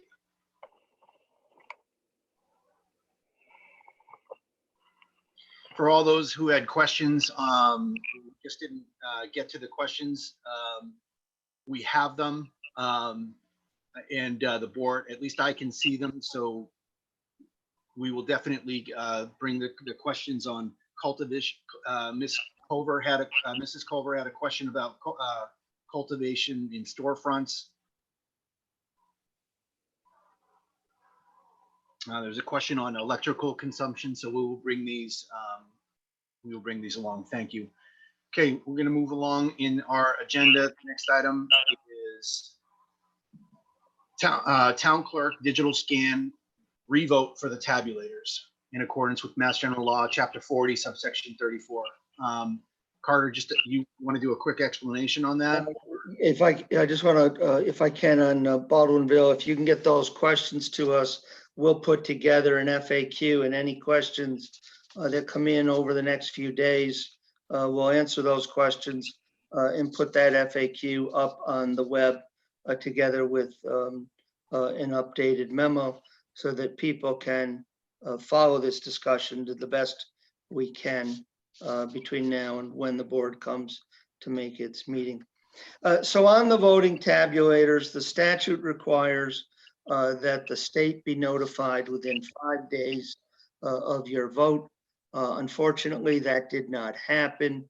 Therefore, we're asking you to confirm your vote, and then we would get this letter signed physically or by DocuSign over the next few days and get this into the state within that statutory 5-day limit. Mr. Chairman, Yes, Diane. I make a motion to confirm our vote of March 11th to discontinue using AccuVote ballot scanning and tabulation voting equipment and to use the ImageCast voting equipment beginning with the September 1st, 2020 state primary and all elections and primaries, federal, state, and local from that date forward. I have a motion. Do I have a second? Second. I have a motion with a second. Any further discussion or questions? Basically just reconfirming our vote from earlier to coincide with the time frame required. Hearing no further questions or discussions or hand raises online on the motion for the digital scan revote tabulators. How do you vote, Jeff? Yes. Terry? Yes. Diane? Yes. And I vote yes as well. Thank you. Next item up tonight is our elections for FY21 health insurance choices. Mr. Terenzini, you have a presentation?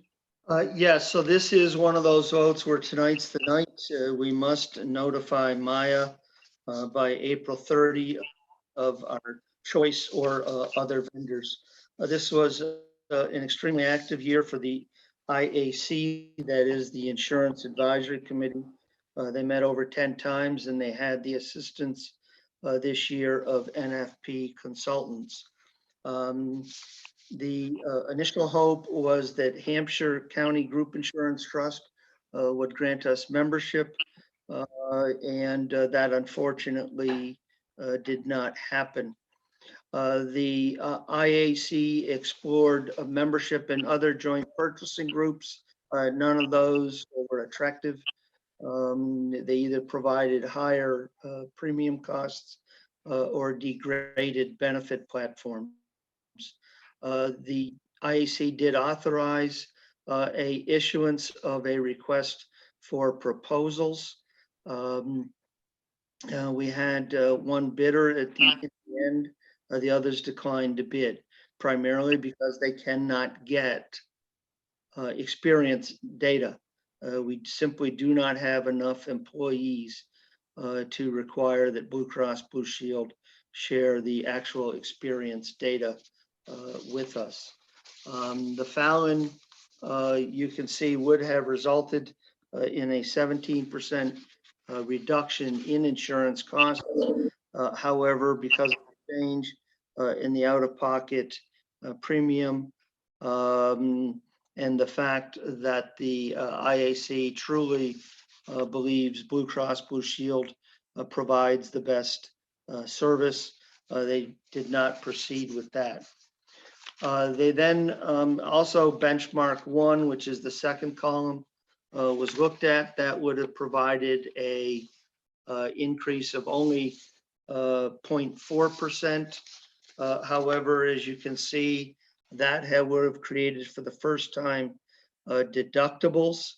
In general, it would have created a deductible, or excuse me, a copay on hospital admissions, and that was a 2-tier copay, $300 for smaller local community hospitals such as Haywood, and $700 for high cost share hospitals, UMass Worcester, Mass General, and the like. and you can see the change in the prescriptions. And because of the degradation in the benefit platform, the IAC did not feel that was worthwhile. So they circled back to Maya, Blue Cross Blue Shield, and they looked at 8 different benefit platforms. Many of them required deductibles and had some substantial changes. So there was one last go at it, and that was to try to see what would happen if we aligned the light department, light and waters insurance benefit platform, which is in column 1, with the towns, which is in column 2. What happens there is that that changes the script platform. The light department side of the house would then have a $250 copay, which is what we have. We pay that, we reimburse that to the employees. We've not had time to discuss with the light and water boards whether or not they would create a health reimbursement account or an HRA as well. And you can see that on the 90-day mail order, they go from 10, 20, 35 to 20, 40, and 70. Aligning the benefit platform is something that must happen at some point in time. I think the IAC recognizes that. However, doing it this year does not create any savings on the town side of the house. We still have the 4.69% increase, and the light department goes down around 2.5% or so. So at the end of the day, the IAC, and I'm going to turn to the memo that we gave you, and it's really sort of the midsection where it starts. While there is recognition that the town must at some point align its plans to maximize the potential for alternative providers, the debate is, and the IAC, was whether or not this year was the right time to do it.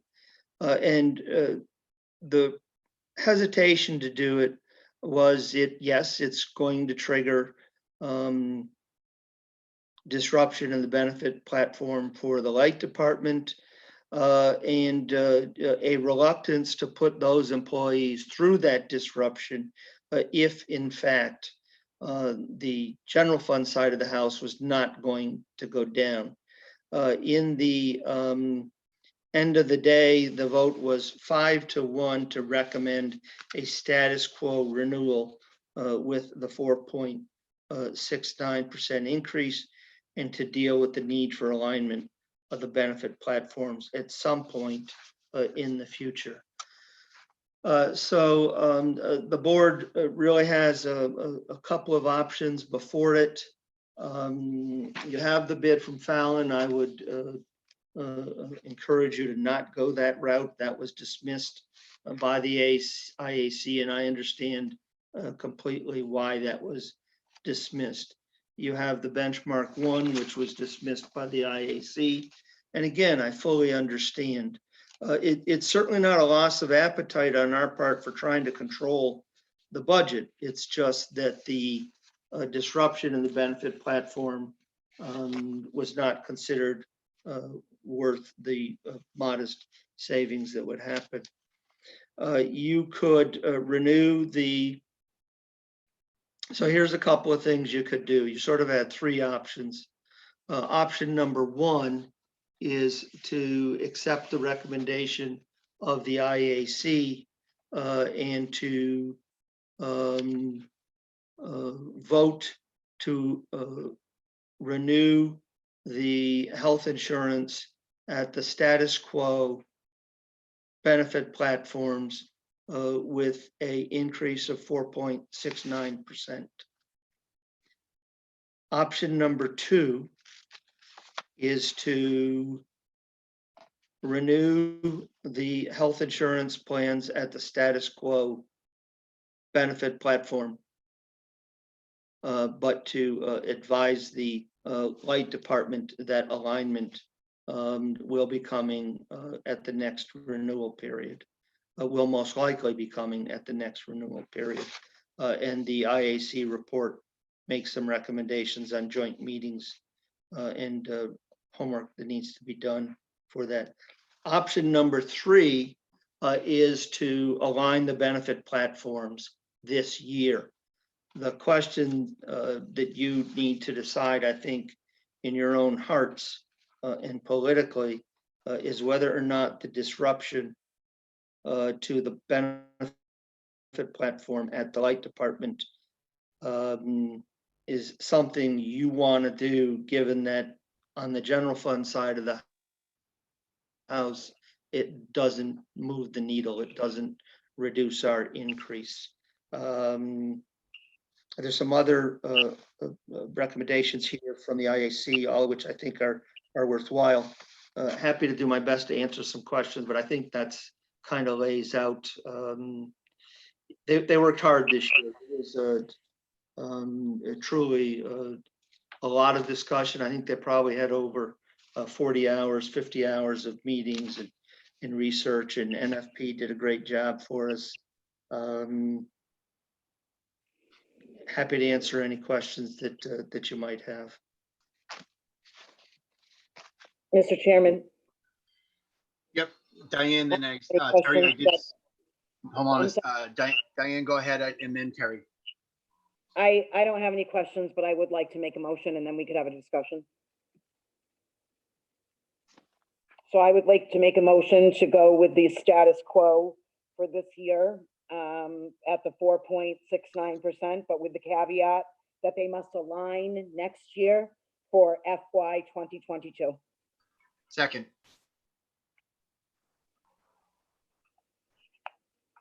So my request, Mr. Chairman, would be that Mr. Terenzini would repeat the vote that they had 5-1.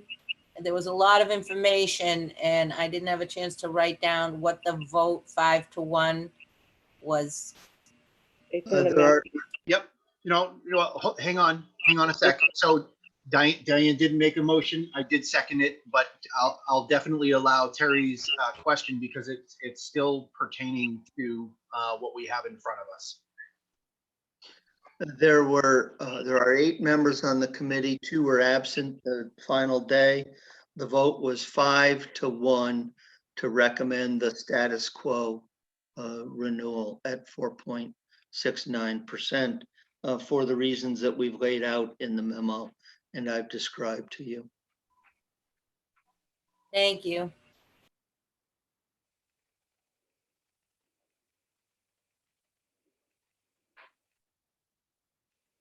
Okay, any further discussions on staying with status quo? Oh, yep, go ahead, Jeff.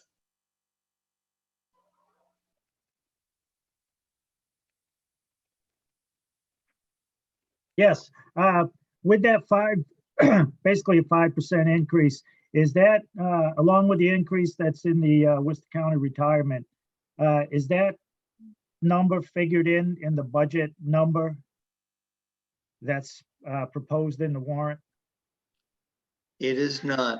The budget was based upon a 0.38% increase. If you get a chance to look at the budget book down at the bottom, you'll see there was a lump sum disallowed put into the budget based upon the hope that we could move everyone towards benchmark 1, or we could find a way to flatten out the increase. Now, bear in mind that I think we can still make all this work. Do bear in mind that the budgetary impact of a higher amount for sewer, light, and water is all paid for with increased reimbursements from them. So bottom line is no, the 4.7 was not factored into the budget. It was reduced, but I believe we can get by with the bulk number that we have. And finally, much of that expense is reimbursed So it doesn't have a negative effect on the budget overall, Jeff.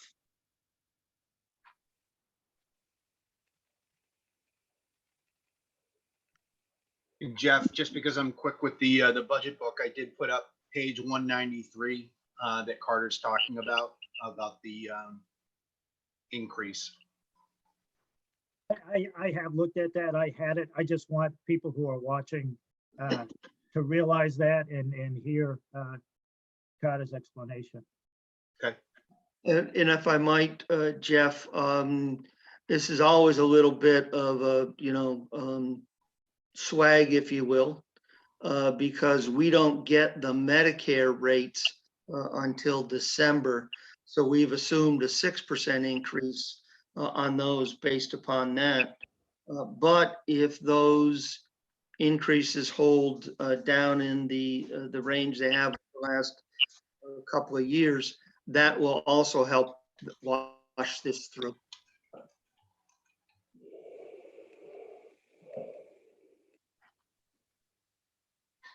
Mr. Chairman, I make a motion to move, can we move this?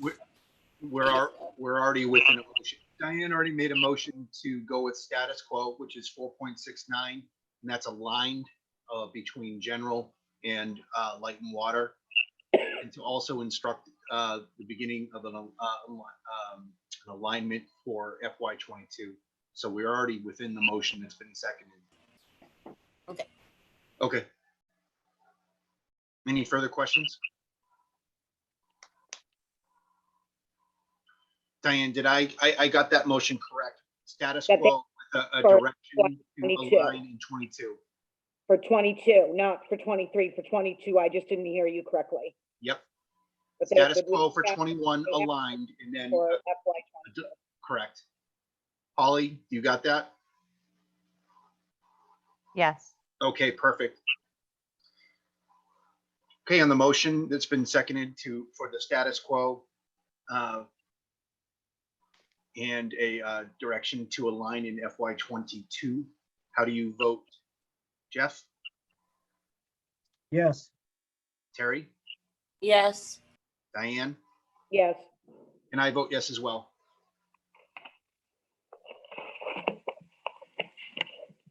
Okay, next item I as in India.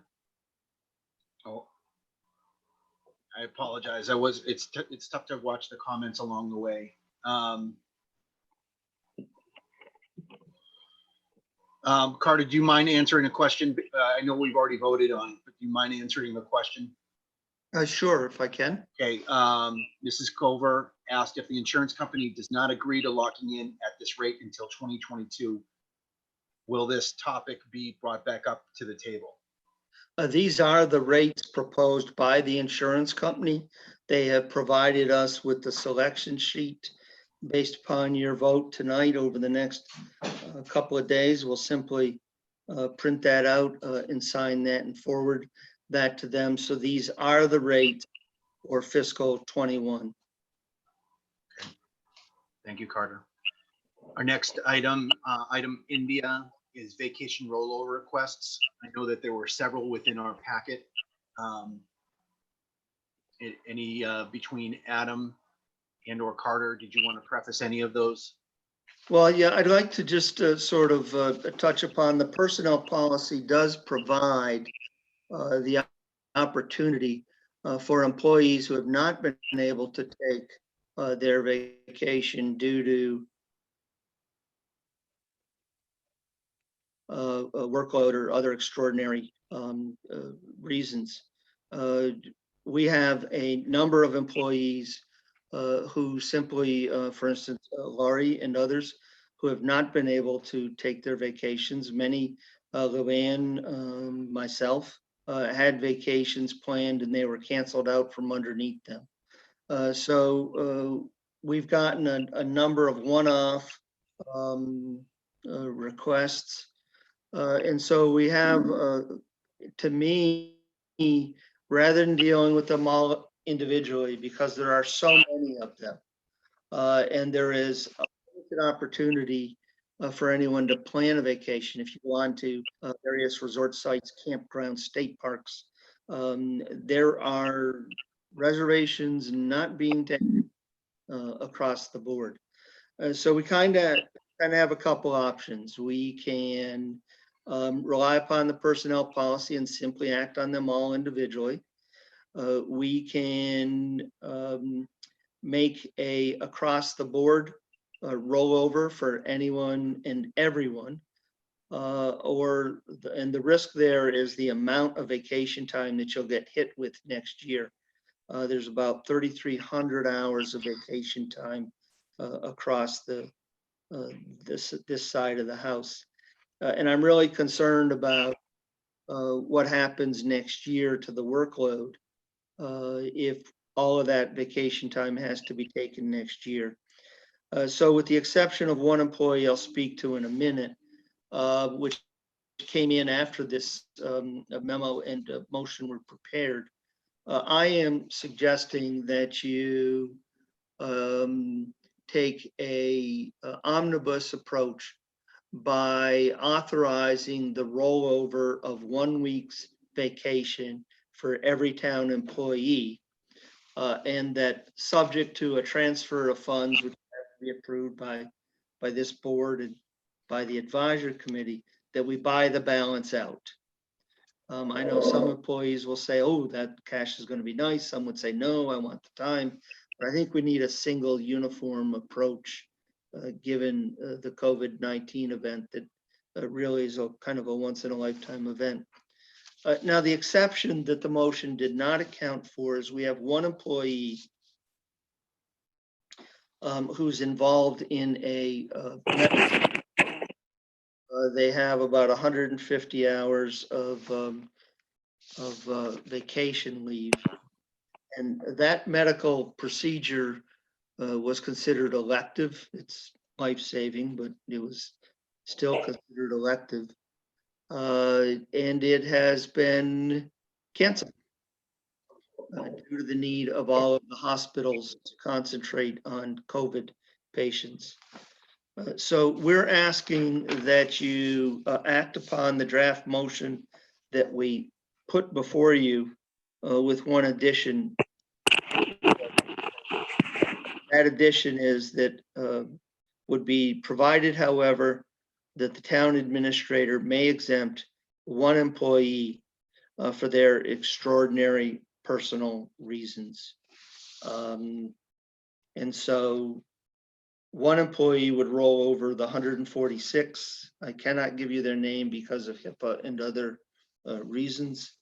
The balance would be told that subject to the transfer being approved by the select board, which can't happen till May 15, and the advisory committee, they would all have 1 week rolled over and the balance would be bought out in cash. I really think this is the best omnibus approach as opposed to rolling all of the vacation and getting hit with that loss of staffing next year.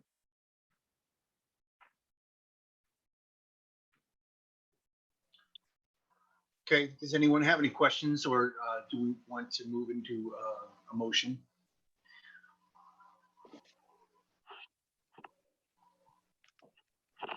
Carter, thank you. Yeah, Carter, thank you, by the way, for that that detailed explanation. I think it is certainly some different times. Diane, I'm sorry, go ahead. I was just going to make a motion. And I make a motion to advise all employees, subject to the approval of budgetary transfers, to be acted upon on May 15th and submitted to the advisory committee for action, that this board have given blanket approval to all employees for up to 1 week's vacation from FY20 to FY21, and that any vacation on the books as of June 30 shall be paid out to them in additional compensation, such compensation to be subject to taxation, but not retirement contribution. But we will exempt that one employee for extraordinary circumstances. I have a motion. Do I have a second? Second. I have a motion and a second. Any further discussion? or any further questions? I just have a question. In our packet, was it because of the privacy, we weren't given the notice on the 143 hours? Because I added up all the hours on the ones we were given, it was 191, but. This one employee, this one employee has, Get the one on the- my apologies. We didn't get y'all- the last- we didn't get the 143 in the packet. Did anybody else get it? You will not get it. It is a matter of medical privacy that we cannot share with the board or the general public. Okay, thank you.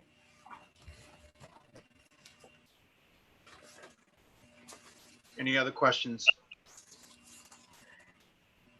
Just a quick comment. I think a blanket is warranted in this situation. I know that there may be considerations and otherwise, but for what we're going through and what the employees are doing, I do want to give this flexibility.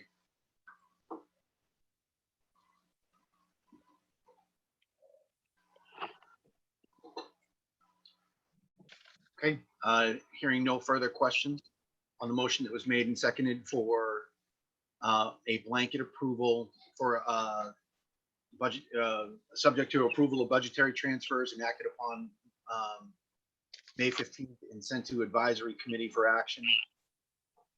How do you vote? Jeff? No. Terry? Yes. Diane? Yes. I vote yes.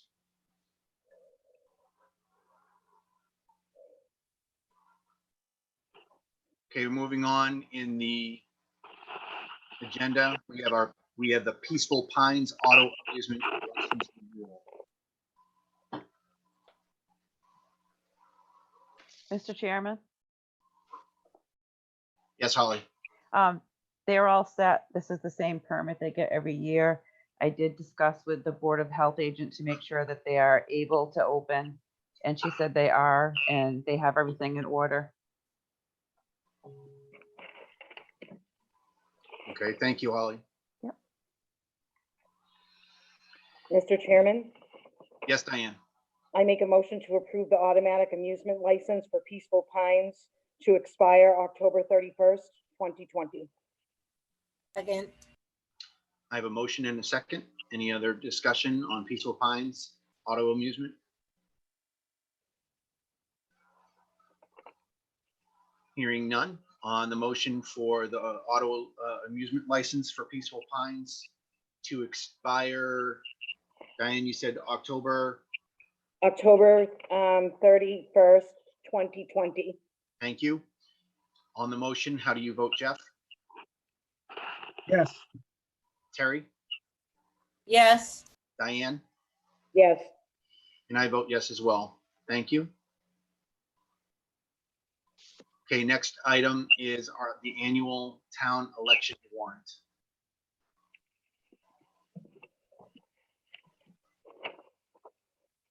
See if I can catch back up in the in our packet to make sure we are where we are.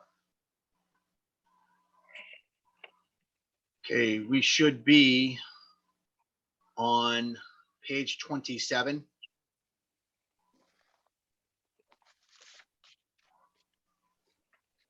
And the discussion on the table for this is, or possibly moving the annual town election.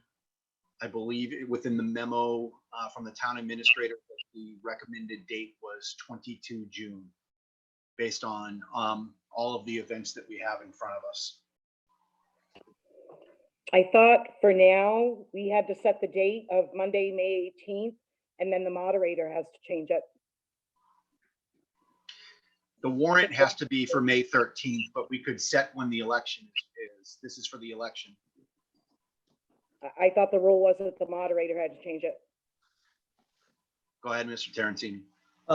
So I want to separate out the annual town meeting from the annual town election.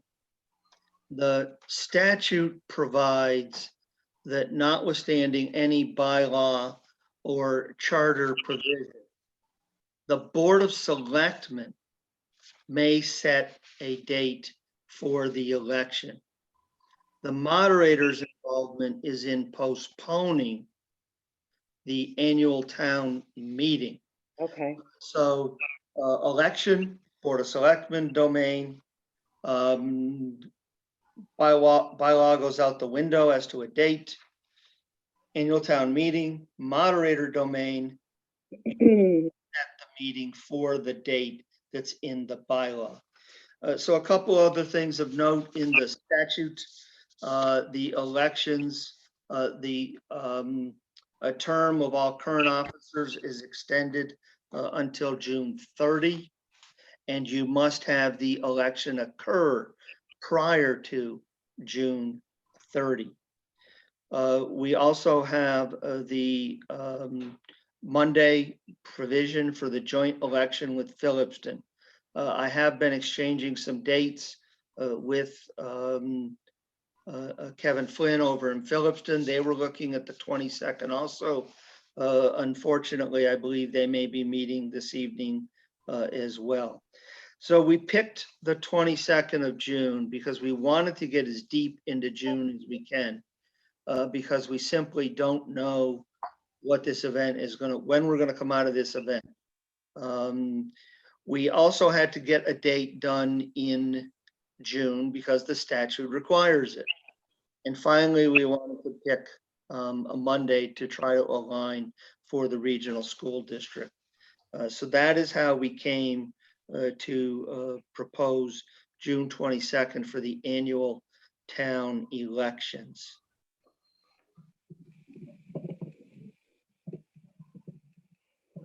okay. So, Mr. Moderator,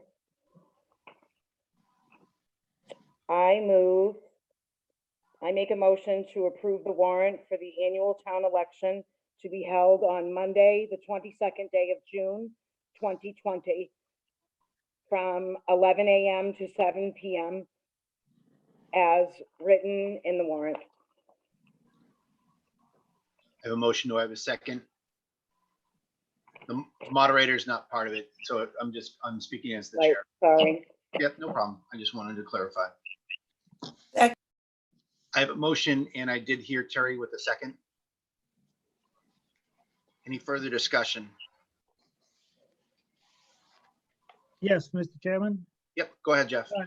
Just well, just my own clarification or thought.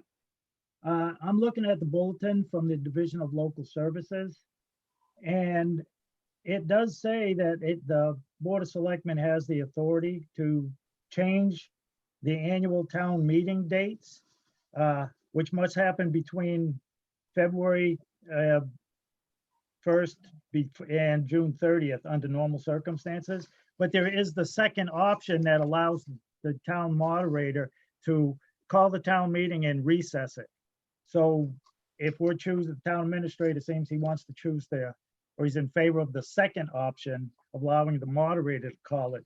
But the bulletin from the Division of Local Services, it has the two options. That either the Board of Selectmen could vote to change it, or you can allow the town moderator to do it. Okay. As long as the extension is not more than 30 days. Just my 2 cents worth. Thank you, Jeff. I have not heard from the moderator, Derek Hall. Carter, have you had any discussion with him? We have not. So it would be appropriate, I mean, in terms of timing, at least from what Jeff just read, it would be appropriate for us to act this evening.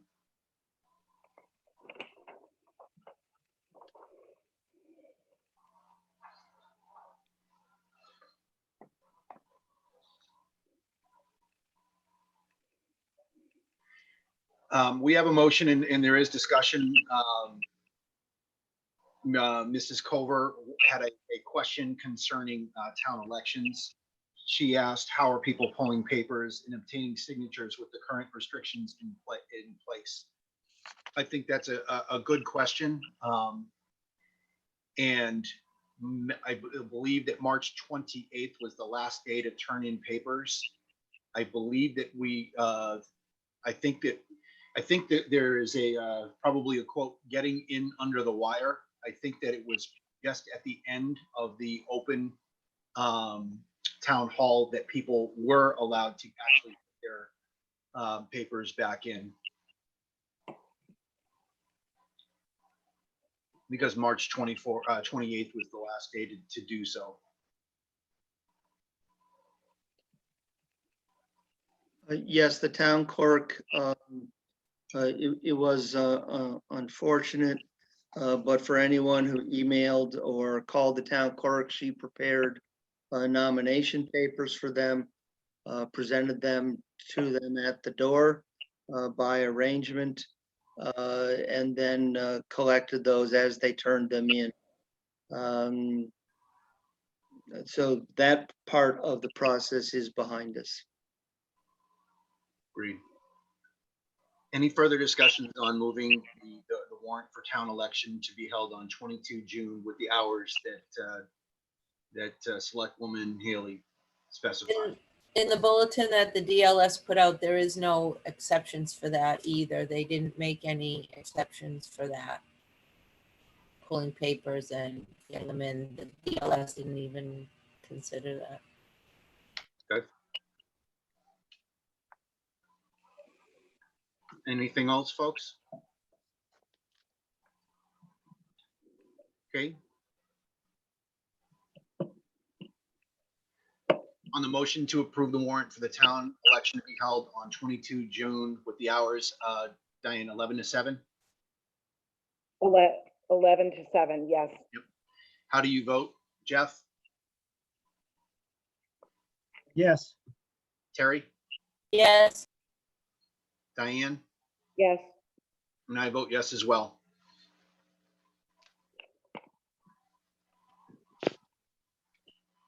Okay, next item in tonight's agenda is the annual town meeting warrant.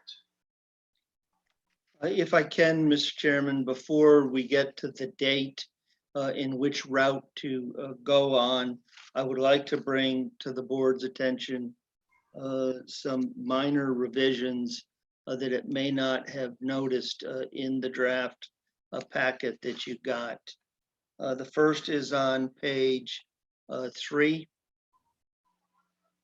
That's not a change, but that speaks to the question that Ms. Griffiths had about the summer camp. We'd like to leave that money in there for now. If we cancel the camp, then those dollars would be reallocated to snow and ice veterans, selectmen, as needed or not appropriated at all. Should the camp go forward, there will be some interim moving of dollars that are needed, but we'd like to leave this in there for now. On page 4, this is the change that Laurie spoke of. She wasn't quite familiar with the way that the revolving funds worked.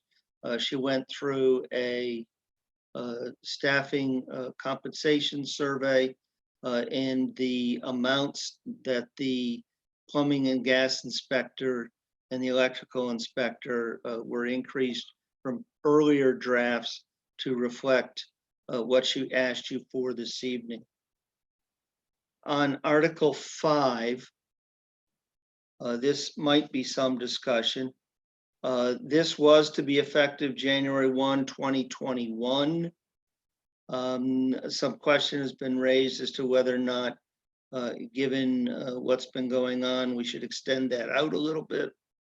We could make that July 1 of 2021, which would add 6 months to it, perhaps reduce any negative thoughts towards this, or we could handle it on the town meeting floor.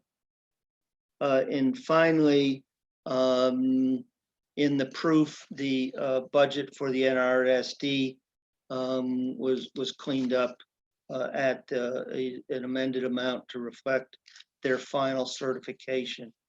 So these are the last changes that came out of Laurie's comments and concerns and the proofreading.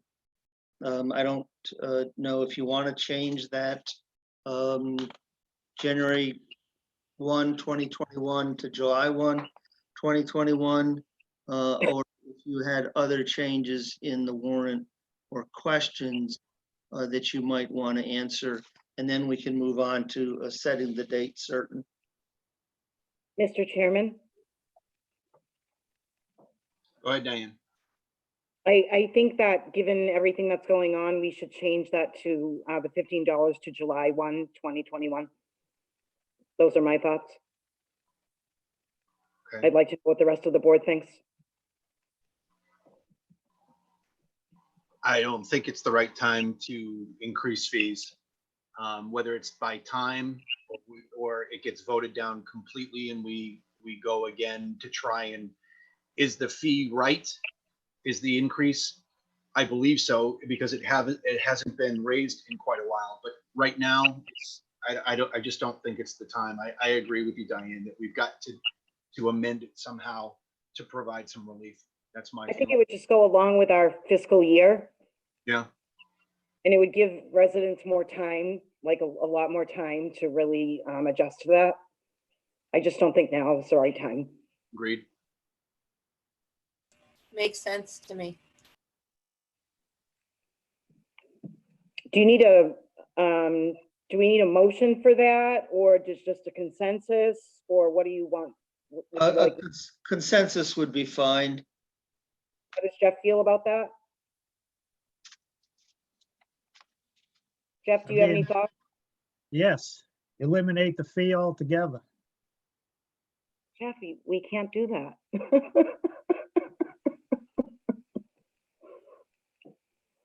Okay, well, those are Jeff's thoughts.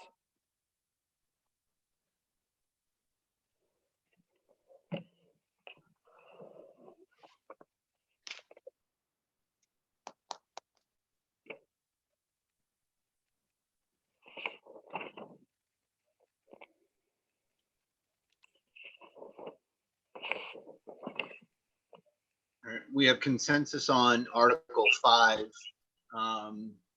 We are basically going to approve, now consider the warrant and the date for the warrant. Or actually, Diane, you're right. This is the date for the warrant is what's set by law. That's what our, Yeah, I would go with our council set for that.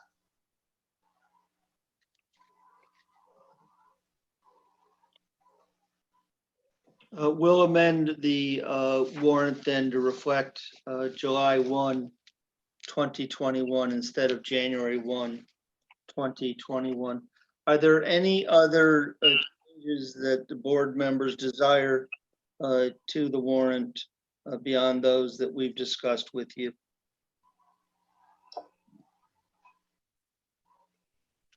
I do have, All right, Jeff, were you going? Yep, go ahead. I just have a question on the article that sets the salaries for all town elected folks. Mass General Law, Chapter 41, Section 108, I believe is what Carter has been following. I'm wondering why the light commissioners are not on there. Did we check to see if they are given, if they are paid a salary, stipend, etc.? Because there is a light and water commissioner up for election on the warrant. That is a town department. And they're not listed in the warrant to set an elected salary. And I know their budget doesn't come from the general fund, but neither does the sewer commissioners, and their salary is in the warrant to be voted on by town meeting if you follow that Mass General Law. And the water fund as well. This is a interesting discussion that Jeff and I have exchanged by email. We haven't had a opportunity to blast a splash of bourbon or some poison to discuss it. And it goes back to what I said when I came to town 4 years ago. The light department does have by statute certain independence, and it has exercised that independence as it feels appropriate. It has exercised the same independence to a great extent with the water department. I'm not sure I read the statute the same way that they do at all. And the statute is as Jeff presents it. However, the town fathers and mothers have not indicated any appetite for reeling that back in. And absent a direction from this board to do so, I have, and I've expressed this from day one, decided that I would put my energies into many other aspects of the organization where I thought we could have more immediate impact and had more meaningful impact upon our finances. So Jeff is correct. I'm just not sure that tonight is the night to decide to take this issue on. I think it takes more time, more energy, and a clearer sense of direction from the select board as to how it wishes to try to address the differing opinions of the degree of independence of the Light and Water Department from what we generally refer to as the town side of the house. Jeff's that consistent with what we've exchanged in email and thought-wise? Yes, pretty much. And it was not a request for action at all. It was just, I just wanted to point that out. And I think I pointed it out a couple of years before when I was on advisory, but I just wanted that noted. You know, Jeff, we want to make sure that we're supporting, if you're bringing up something that the board winds up having feelings on, I certainly want to give you the opportunity, other than just bringing up things that either get pushed down the road or otherwise. I certainly don't want to be a board that gets accused of kicking the can down the road. If we have something that we have an opportunity to address, I would be, this is a board. You bring things, we discuss them. So I know that you just said you didn't want action, but I mean, you've got compelling stuff. Whatever your whichever direction you want to go in. May I cut in? Jeff is absolutely right. And there are many issues with the Light and Water Department that belong on the town side of the house. It's just been it's going to be an uphill battle. And there are many things that we have to address in our own audits that should take the time and attention of this board to finish what has been started. And I think that, I think that this board, you have some, Terry is newer, and now you have a new incoming person. There's no competition there. So he should be elected, and I'm leaving. And I think that, Jeff is absolutely right. There are many other things. There are Special Acts of 2000, Chapter 93 is really how their enterprise fund should be run, not how their town departments should be run. And, but again, that's an uphill battle. It would take, there are so many things that are not right that should come before the select board, and their budget should come before town meeting, but that's not gonna happen. You know, you'd have to have a plan of action all on its own that the select board did not choose to have in their goals for FY 2021. So, I mean, you have many other goals to complete, unfortunately, but Jeff, you're definitely on the right track.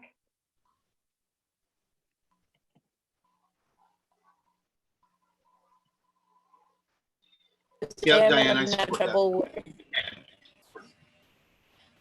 Mr. Chairman, I'm having trouble with my computer right now, and that was choppy, but I am not sure if is it something that we could put in our retreat? Seeing how we do have at least 2 years, you and I have 2 years. Is it something that we could put in the retreat? It absolutely can be a subject for the retreat's meant to kind of be a catch-all or a discussion zone for that. So yes, it can be. Ms. Brooks, would you suggest that? Yeah, because it's a project. If you're gonna start it, it requires, it's a several moving parts. And, you know, you would have the support of, you also have the town who you would be butting heads with, because they feel if the light department is not broken, don't fix it.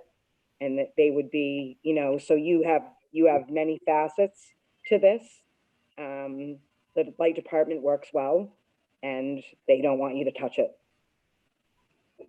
They don't want you to touch it. And that's how they would feel that you're going against the grain. So I talked to many people about that.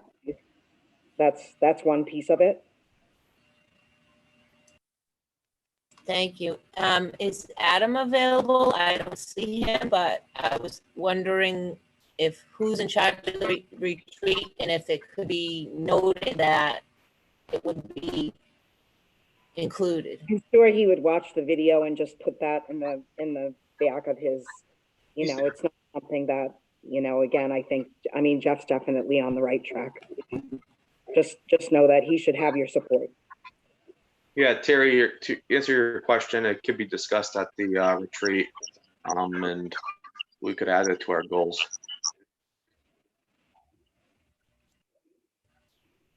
Thank you. I'm just having trouble with choppy audio right now. I don't know why.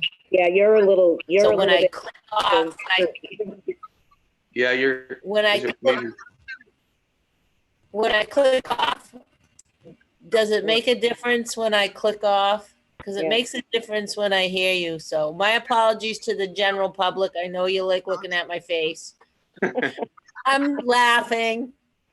Yeah, it's all right. Bandwidth. So just to recap, we're going to look at we're going to change the language for Article 5.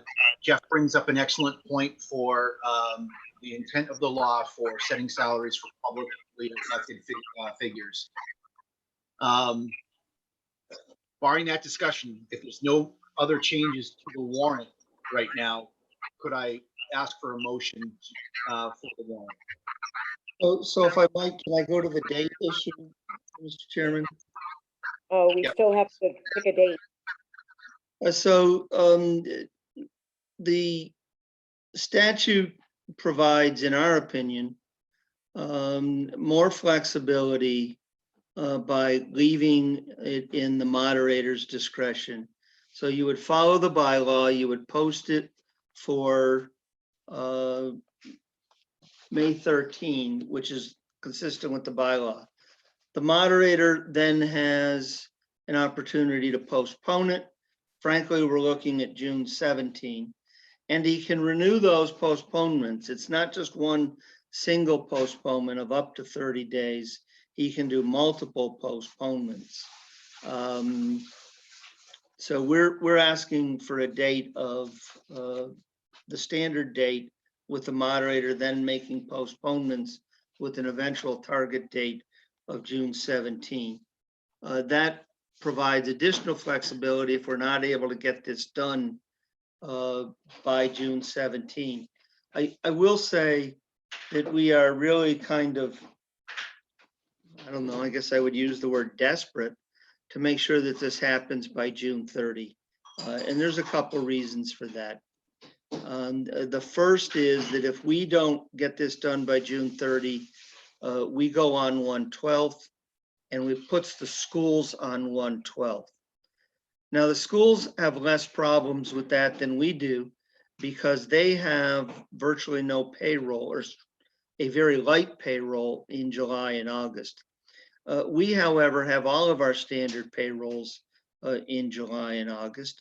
Plus, we have a number of major expenses, $550,000 out to the Worcester County Regional Retirement System within the first 4 days, 5 days of, plus all of our property insurance and the like. And then in August, we have close to I think it's $800,000 in debt, if I recall correctly.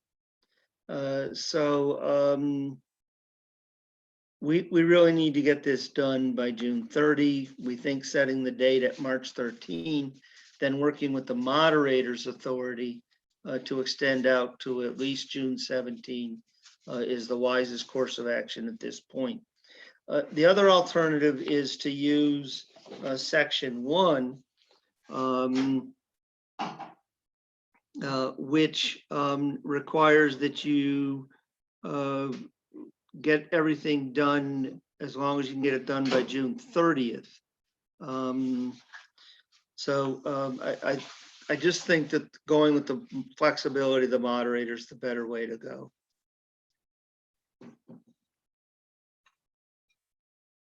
And let me just say that these statutes are daily, just like the one on the interest.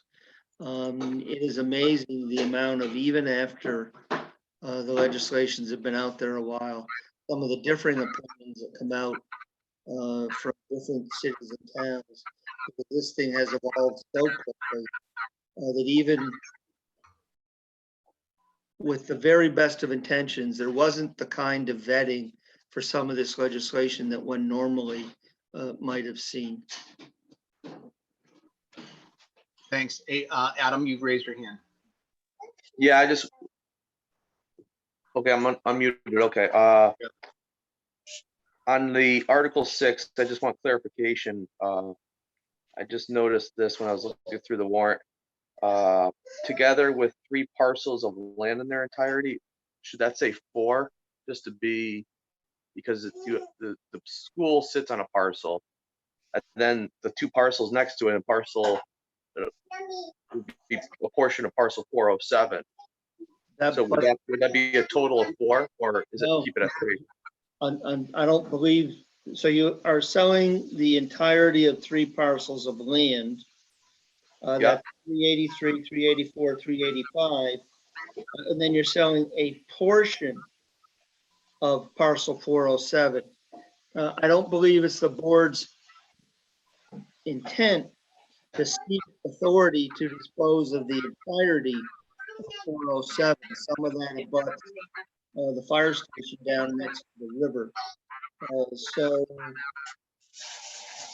if it's the intent to seek authority to sell all 4 parcels of land, we would then have to recalculate the total acreage to reflect that change.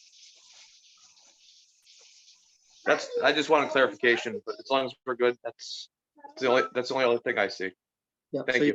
you're selling all 3 parcels in their entirety, and you're selling a portion of parcel 407, totaling that 3.08 plus or minus acres. Okay.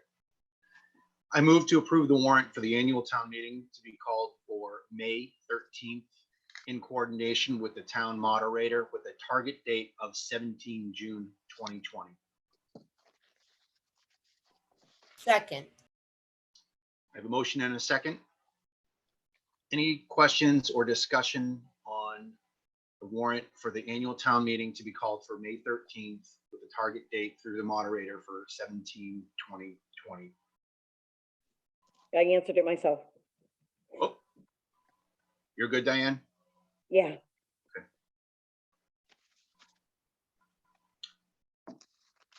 There's a question from the field concerning the warrant.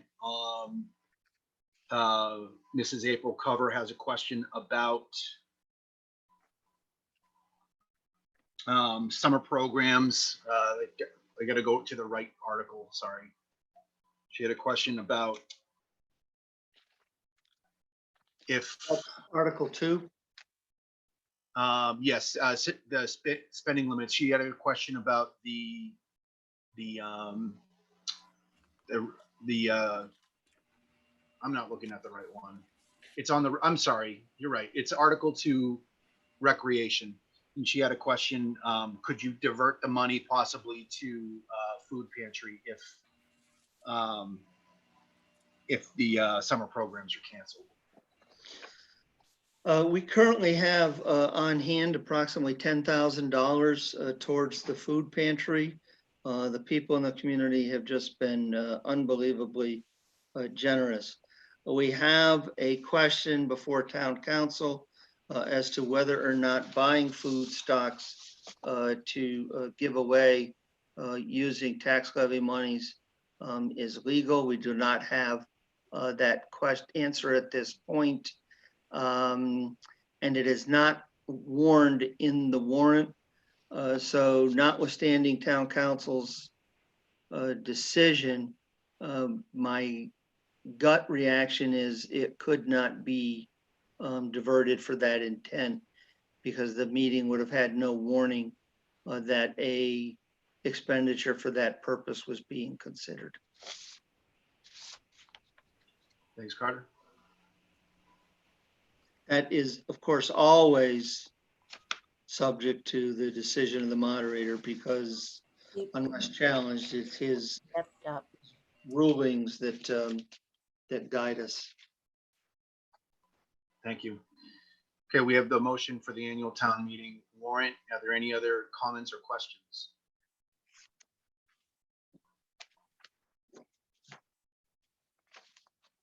Okay, hearing none on the motion to approve the warrant for the annual town meeting to be called for May 13th with coordination through the town moderator with a target date of 17 June 2020. How do you vote, Jeff? No. Terry? Yes. Diane? I'm helping you out. Go ahead, Diane. Oh, I'm sorry. Yes.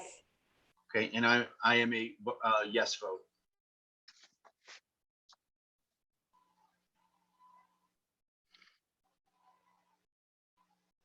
Okay, next item on our agenda for this evening is a request to deal, let's see, this is going to be deficit authority.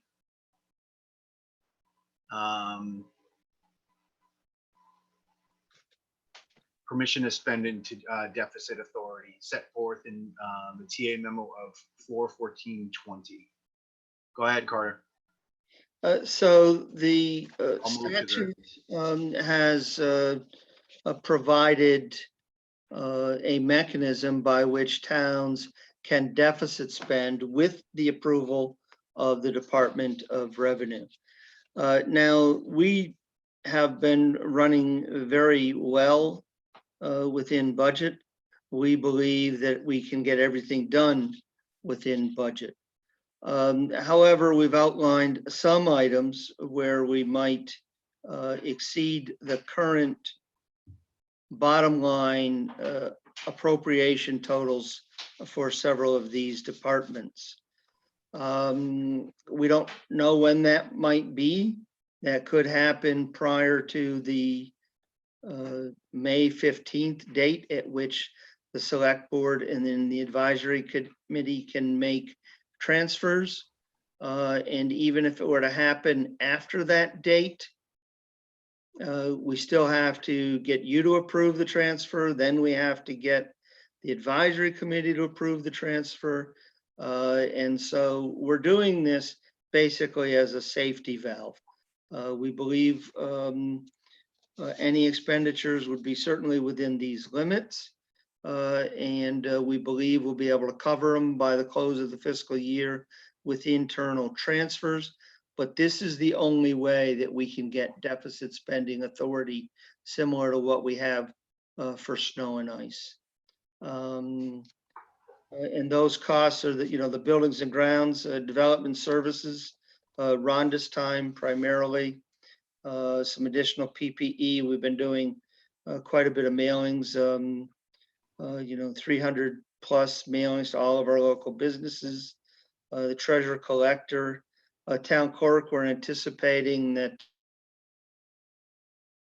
in order to make people feel comfortable, and we may even need to go to the extreme measure of sending everyone early voting ballots. IT, we've had some issues with getting, we were not well prepared to come into this event. And then fire PPE. So far we're running very well, but were there to be a dramatic uptick in ambulance calls, we might need to put on-call crews on standby. So with your approval, this would go to DLS. If they sign off, we can then deficit spend on those departments in those amounts. And then at the end of the year, we would clean it all up with internal budget transfers. Mr. Chairman, Go ahead, Diane. I make a motion to authorize submission of a request to the Department of Revenue, Division of Local Services for the deficit spending authority in the total amount of $40,500 for the various departments and purposes as set forth in the memo of April 15, 2020.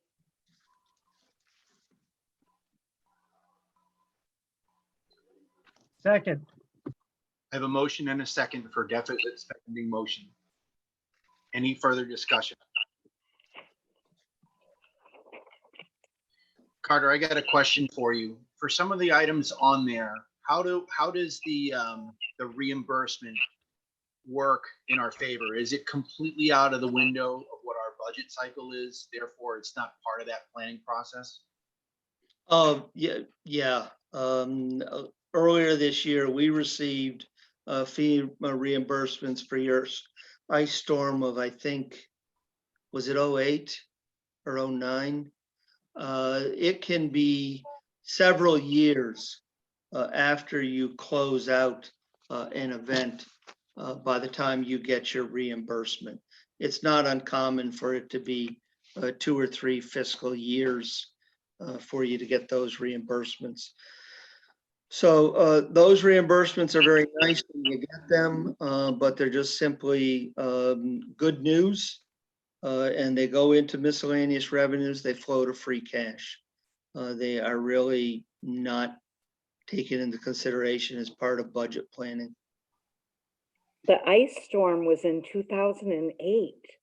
Yes, ma'am, and we got a payment earlier this year. I think in the second quarter report, Kelly spoke to that. Wow. I thought that's what she had said, but I'm like, wow. Got some initial payments and then you get supplemental payments. I know it's the government. I just put any reimbursements on the good news side of the ledger. Right. But we do not plan upon them. Right. Any further questions or discussion? Mike, if I might add one thing to that. Yep. And please remember that some of this, for instance, if we have to add an ambulance crew, that is not eligible for reimbursement because it's for overtime. Rhonda is working additional hours. So the first couple of hours, because it's at straight time, does not get reimbursed. But once she goes over the 40-hour mark, those overtime hours are eligible. So it's Rich Curtis has proven very good at helping us through those hoops. But just because you spend money on this event does not necessarily mean every dime expended will be eligible for reimbursement. It must fit the FEMA parameters. Thanks, Carter. Okay, hearing no more further questions or discussion, motion for sending the DLS a deficit spending request in the amount specified in the motion. How do you vote, Jeff? Yes. Terry? Yes. Diane? Yes. And I vote yes as well. Thank you. Okay, that brings us to the last of new business. Oh, I'm sorry. We got one more that my numbers got out of sync. We have CDBG Orchard Lane infrastructure improvements revote. So in simplest terms, if I may, Mr. Chairman, the board authorized us to enter into a contract in the bid amount. The problem with the motion that was presented to you at your last meeting was it did not provide for any contingency. Normally, we ask for the contract value plus 10%. And the challenge with the current motion is if on a Thursday morning we discover something that needs a change order, we can't approve it. We can't authorize the contractor. We have to shut the job down while we come back to the board to seek that approval. So what we're asking you for tonight is to revote that in the normal operating procedure, which provides for that 10% contingency so that we can make field changes as are needed without having to await select board meetings for authorization. And this is the norm that we've used with prior such contracts. Mr. Chairman, Go ahead, Diane.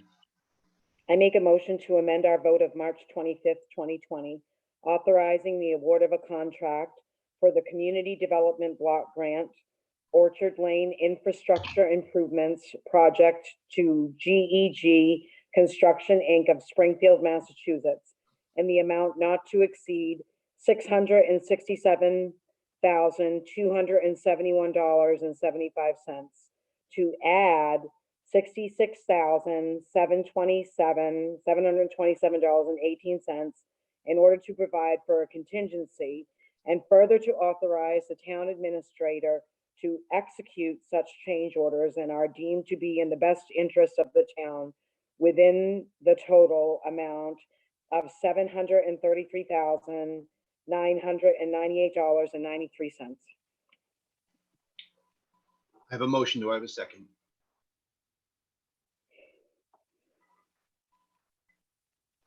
Second.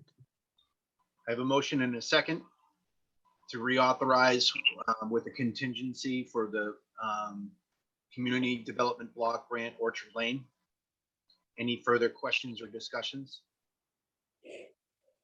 Does the unspent, excuse me, Mr. Chairman, does the unspent money go back into the general fund, or if we don't spend it all, what happens? We approve it and then some of it gets spent, but then there's extra. So if I might, Mr. Chairman. Yes, please. This is a grant. You have a total of $800,000. Should there be any unexpended monies as you get closer to the end of the grant, you have one of two options. One is to close the project out at that amount. The second is to seek a reprogramming of any remaining balance for other eligible items you think they might approve. Please rest assured we will not let any federal grant money get returned to the feds. If we have any voice in this matter. Last time Mr. Curtis had $10,000, he spent $9,999.99. And that's the way it should be done. Thanks, Terry, for your question. Carter, on the subject of contingencies, why aren't contingencies a formal part of that process? Why are we voting again?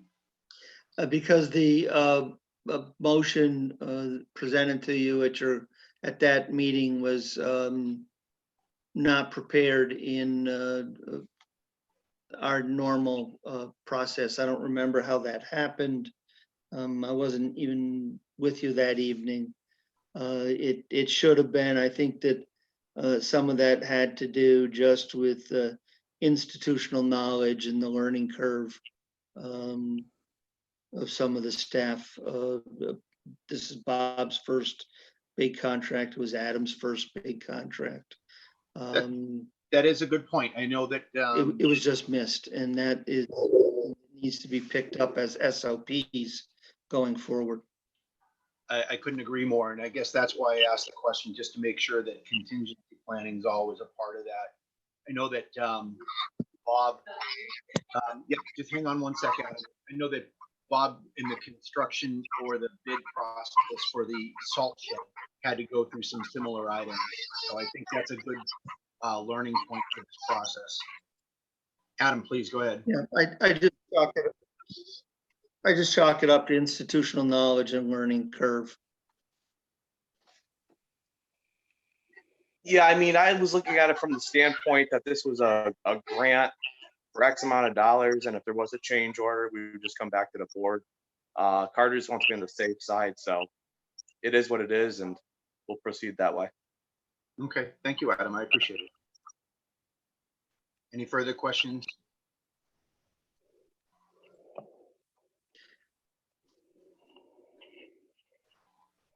Okay, hearing none on the motion to add a 10% contingency and revote for the community block grant for Orchard Lane.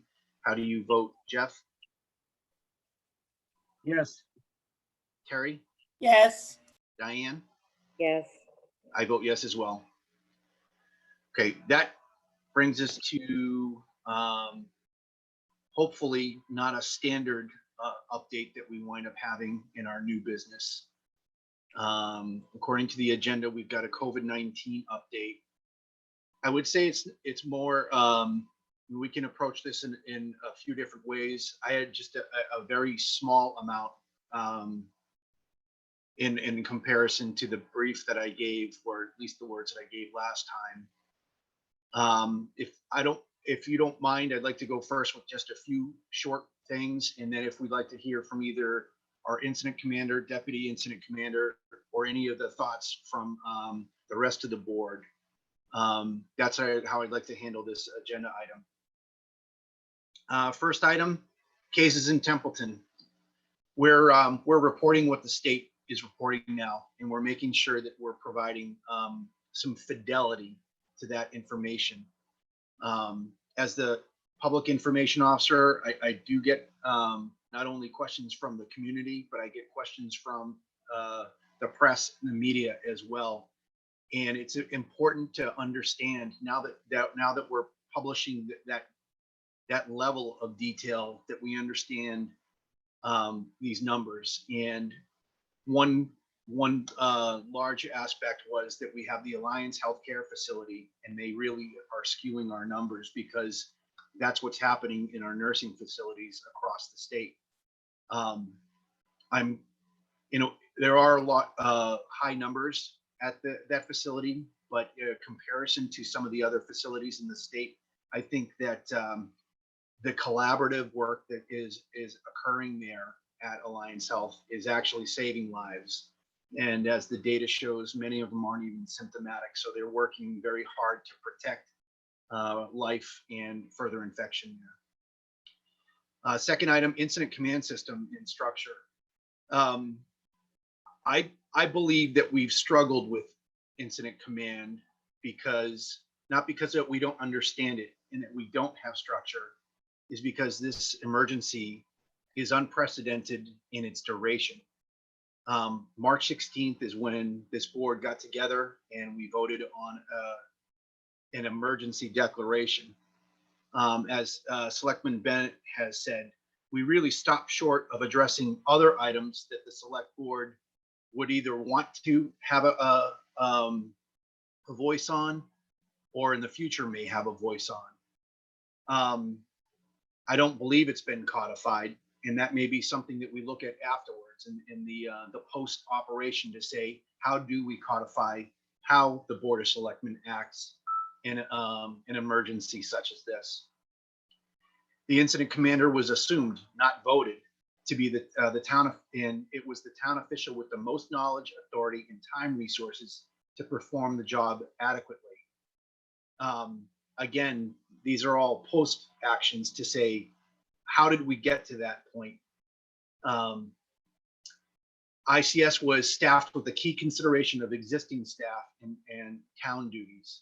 So if we speak in the sections that an incident commander has as section chiefs reporting to them, you have logistics, information, operations, even intelligence, when we start taking a look at the data that's out there and what we can do to affect what's going on in our community. What I mean by existing staff and town duties, we have people that are performing these things. Rich Curtis, Kelly Pontebrand. The considerations are, what do we have for resources and staff? And I think that's where we wind up becoming not so much confused, but not publicly seen fulfilling an ICS job and then a town job. We have to maintain emergency operations, and we also have to provide continuity of service throughout the town. Just very brief, a description of the operational rhythm, just so people understand. Every day, the incident commander meets with his team, whether it's Carter or it's Adam. Every day, items are discussed, and it's far-reaching in terms of what is being discussed. If there's rumor control, if there's items that need to be discussed or otherwise. But every day, that group of logistics, informations, and operations meet. Every week, the department head meets, at least on Monday or as needed. And then, as everybody out on social media and people that have been to our website know, we've been publishing a Monday through Friday daily status report. I happen to put that together with input from everybody on the team to make sure that our public has as much information as we can get out there that we can actually understand and report on. If we don't know it, we can't report it. So that watching that daily status report, I think, is a good thing for the public to actually be a part of that operational rhythm, to see what's going on and see what's new. And that's the importance of having those reports. Another item that's been personally a struggle for me is the social media effects of COVID-19. It's a blessing and a curse. I'll tell you, I've had many Zoom meetings with friends all over the place. It's been great, but at the same time, it's where we voice frustrations, or we try and confirm things that we may have heard, or truths or otherwise. It's certainly something that I've tried to be, or at least I've seen people really try and work through, and it has been a struggle. And that's pretty much from my perspective, speaking as the chair tonight. That's my COVID-19 update. I'll anyone else that wants to speak.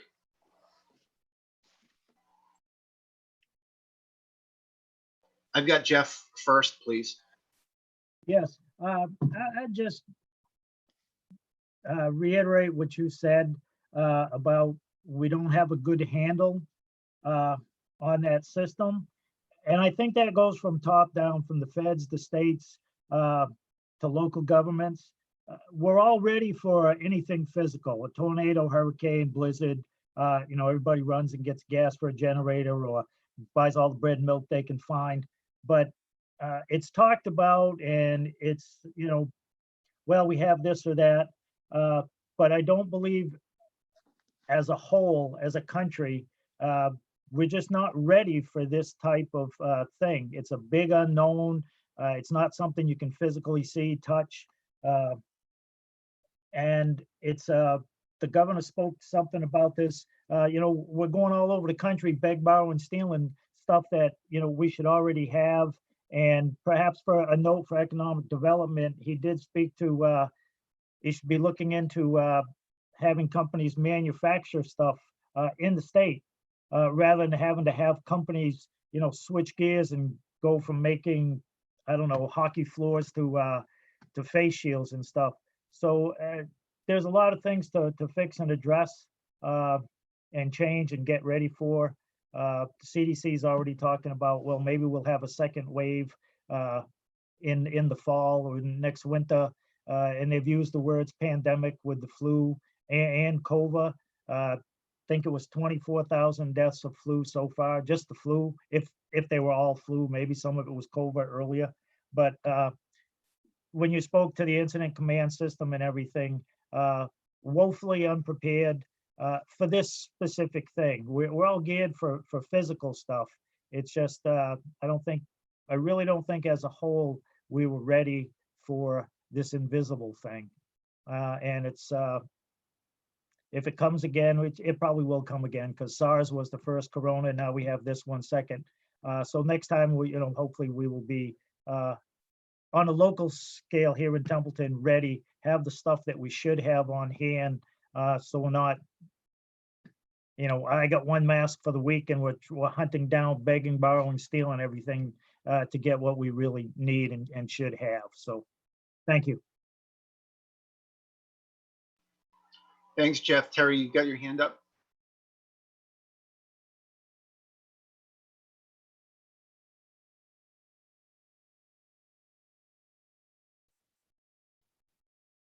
Sorry. We're living in an unprecedented time in history and rewriting everything from government policies to environmental extreme weather. This is just the beginning of the changes that from the decisions we've all made as a society, a community, a global people, capitalism. There's so much that affects where we are today. And our decisions today for the environment, 5G, whatever you're thinking of, is going to affect the 3020, the next millennium. How I hope people can follow what I'm saying. So this is the new normal. It's just the beginning of working through things that are coming down the pike, the extreme weather that we're going to have to endure. And somebody said, did you ever think when you signed up for selectmen that you would have COVID? Who saw this coming? None of us. Not even the people watching, no one in our community. But it's not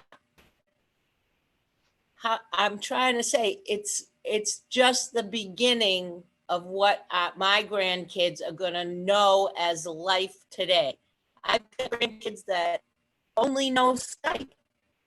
They have never been born, one of my kids was born without the computer being prevalent. Things are changing at a rapid pace, and I hope that we can all give each other grace and work it through in a full way. I spoke to somebody today, gentle is power under control. So if we can keep ourselves under control, and when we feel frustrated and try to realize what the other person's saying, and help each other move forward with everything that's on the pike, then our town and our community will really be tough. Thank you, Terry. Yes, Diane. I've seen this community do great things. And I think our pandemic response team, all the department heads, are doing a wonderful job, because it's a lot of pressure. And I think I know there's some negativity out there, and for every negative thing you say, you better say 2 positive things, because it's a lot of stress on these people. And Mike, you do a great job putting together a status report for us every day so that we know what's going on. And I mean, people are helping out the food pantry, and Sheila's putting out stuff on the veterans page. She puts a little bit of light humor and just sharing stuff that's going on around the world. And I see a lot of helping stuff. And I think that, to quote Jeff, Templeton is tough and we are going to get through this. And I have seen the stuff about the next wave coming because this virus survives in the cold. And, so hopefully we'll be, it's unfortunate that it's more bad news, but I think that, if we know that it's coming, then we can prepare for it. So, it's been tough being on lockdown, but I think that people are sharing more and they're doing more Zoom. Like this is, okay, so we're doing Zoom conferencing now, but at least we're still having meetings and we're live streaming, something that I've asked for a long time. And the public can like type in their questions and you field them and we answer them. So who'd have ever thought that?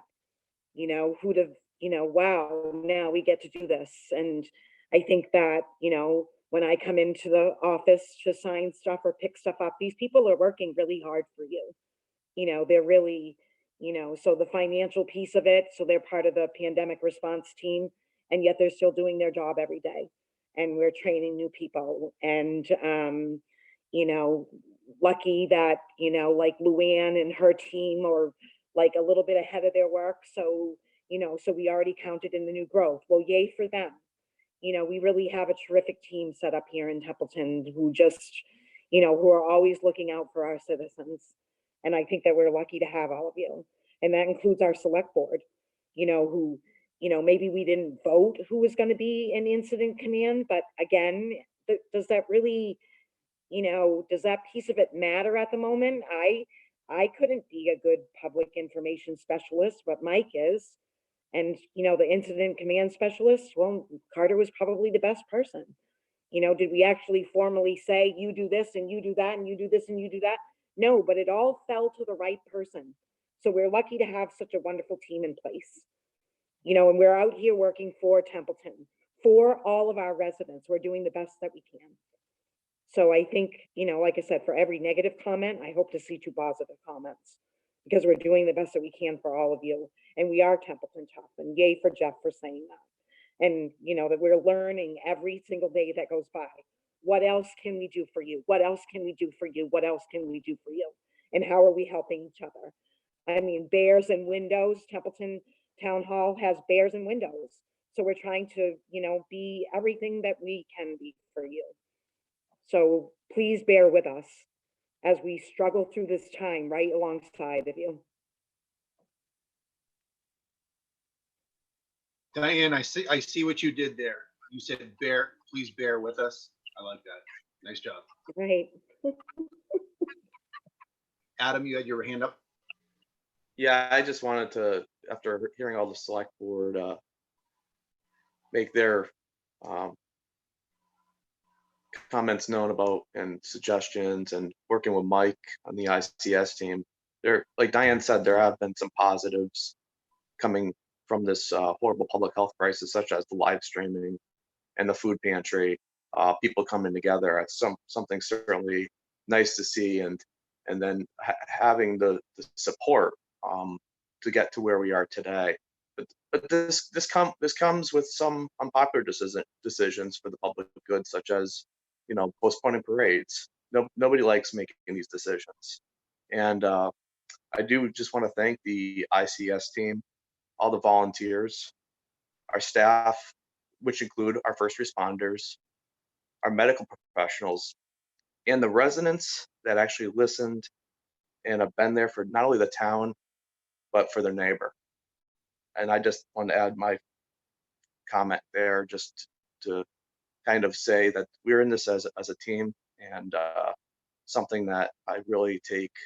I'm very fortunate to work with such a great group of people, and I can tell you, I see Lori in there for the Board of Health. She's working extremely hard. Jackie over at the community services at the food pantry, Carter, Mike, we're all in this together. And I gotta say, I think we have a pretty good team. And with that, I'll leave the rest of my comments. Thank you. All right, thank you. Anything else on our COVID-19 update? Just to remember that we are Templeton tough. Agreed. Yeah, absolutely agreed. And buy your t-shirt. Absolutely. Good looking stuff. I do not think that we mentioned it before, but she used to be a resident and she did succumb to COVID-19. I want to mention Gail Whittle. We have not mentioned that in any of our previous meetings before. She moved up to Winchendon and she did pass to COVID-19. And I want to say that having been to Country Mischief many times and seeing her smiling face running around, getting people what they needed, I will say this community, Templeton, will certainly miss Gail. And I want to make sure that we on the board and from the town acknowledge that what a great community member she was. So I know that several I'm beating you to it, but several people have said we have to remember that. We have to remember to mention that. And I'm fortunate to sorry it's at the end, but we did remember to mention Gail, and she's always going to be in our thoughts and prayers.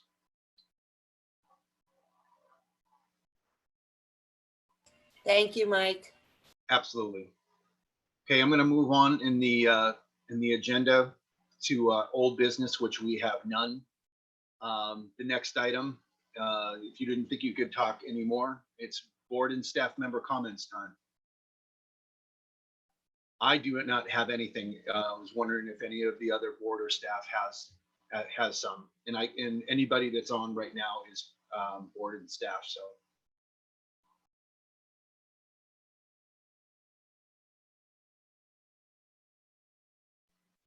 Okay, hearing none. We have necessity for it, but I'm not sure if we're equipped for it tonight for a executive session in accordance with 21A2 or 21A6. Mr. Terenzini, do you have any? I know the board has a reason for it, but I'm not sure we're going to be able to get to it tonight. Do you have anything to go into executive? I do not. And as you mentioned, we just today kind of developed a strategy of how we're going to conduct a virtual executive session to protect against it, perhaps somehow being broadcast live. So it really will be the next meeting before we're prepared to go forward with that. I understand. I was a part of the planning process before with the school committee. I know that Steve's working hard. Everything is kind of trending good, so to speak, to make sure that we do have that that protection, but I understand. So there will be no executive session this evening. I will entertain a motion to adjourn. So moved. I have a motion. Do I have a second? Second. A motion and a second to adjourn. All those in favor of adjournment signify by saying aye. Aye. Any opposed? The ayes have it. Ladies and gentlemen, good night. The next business meeting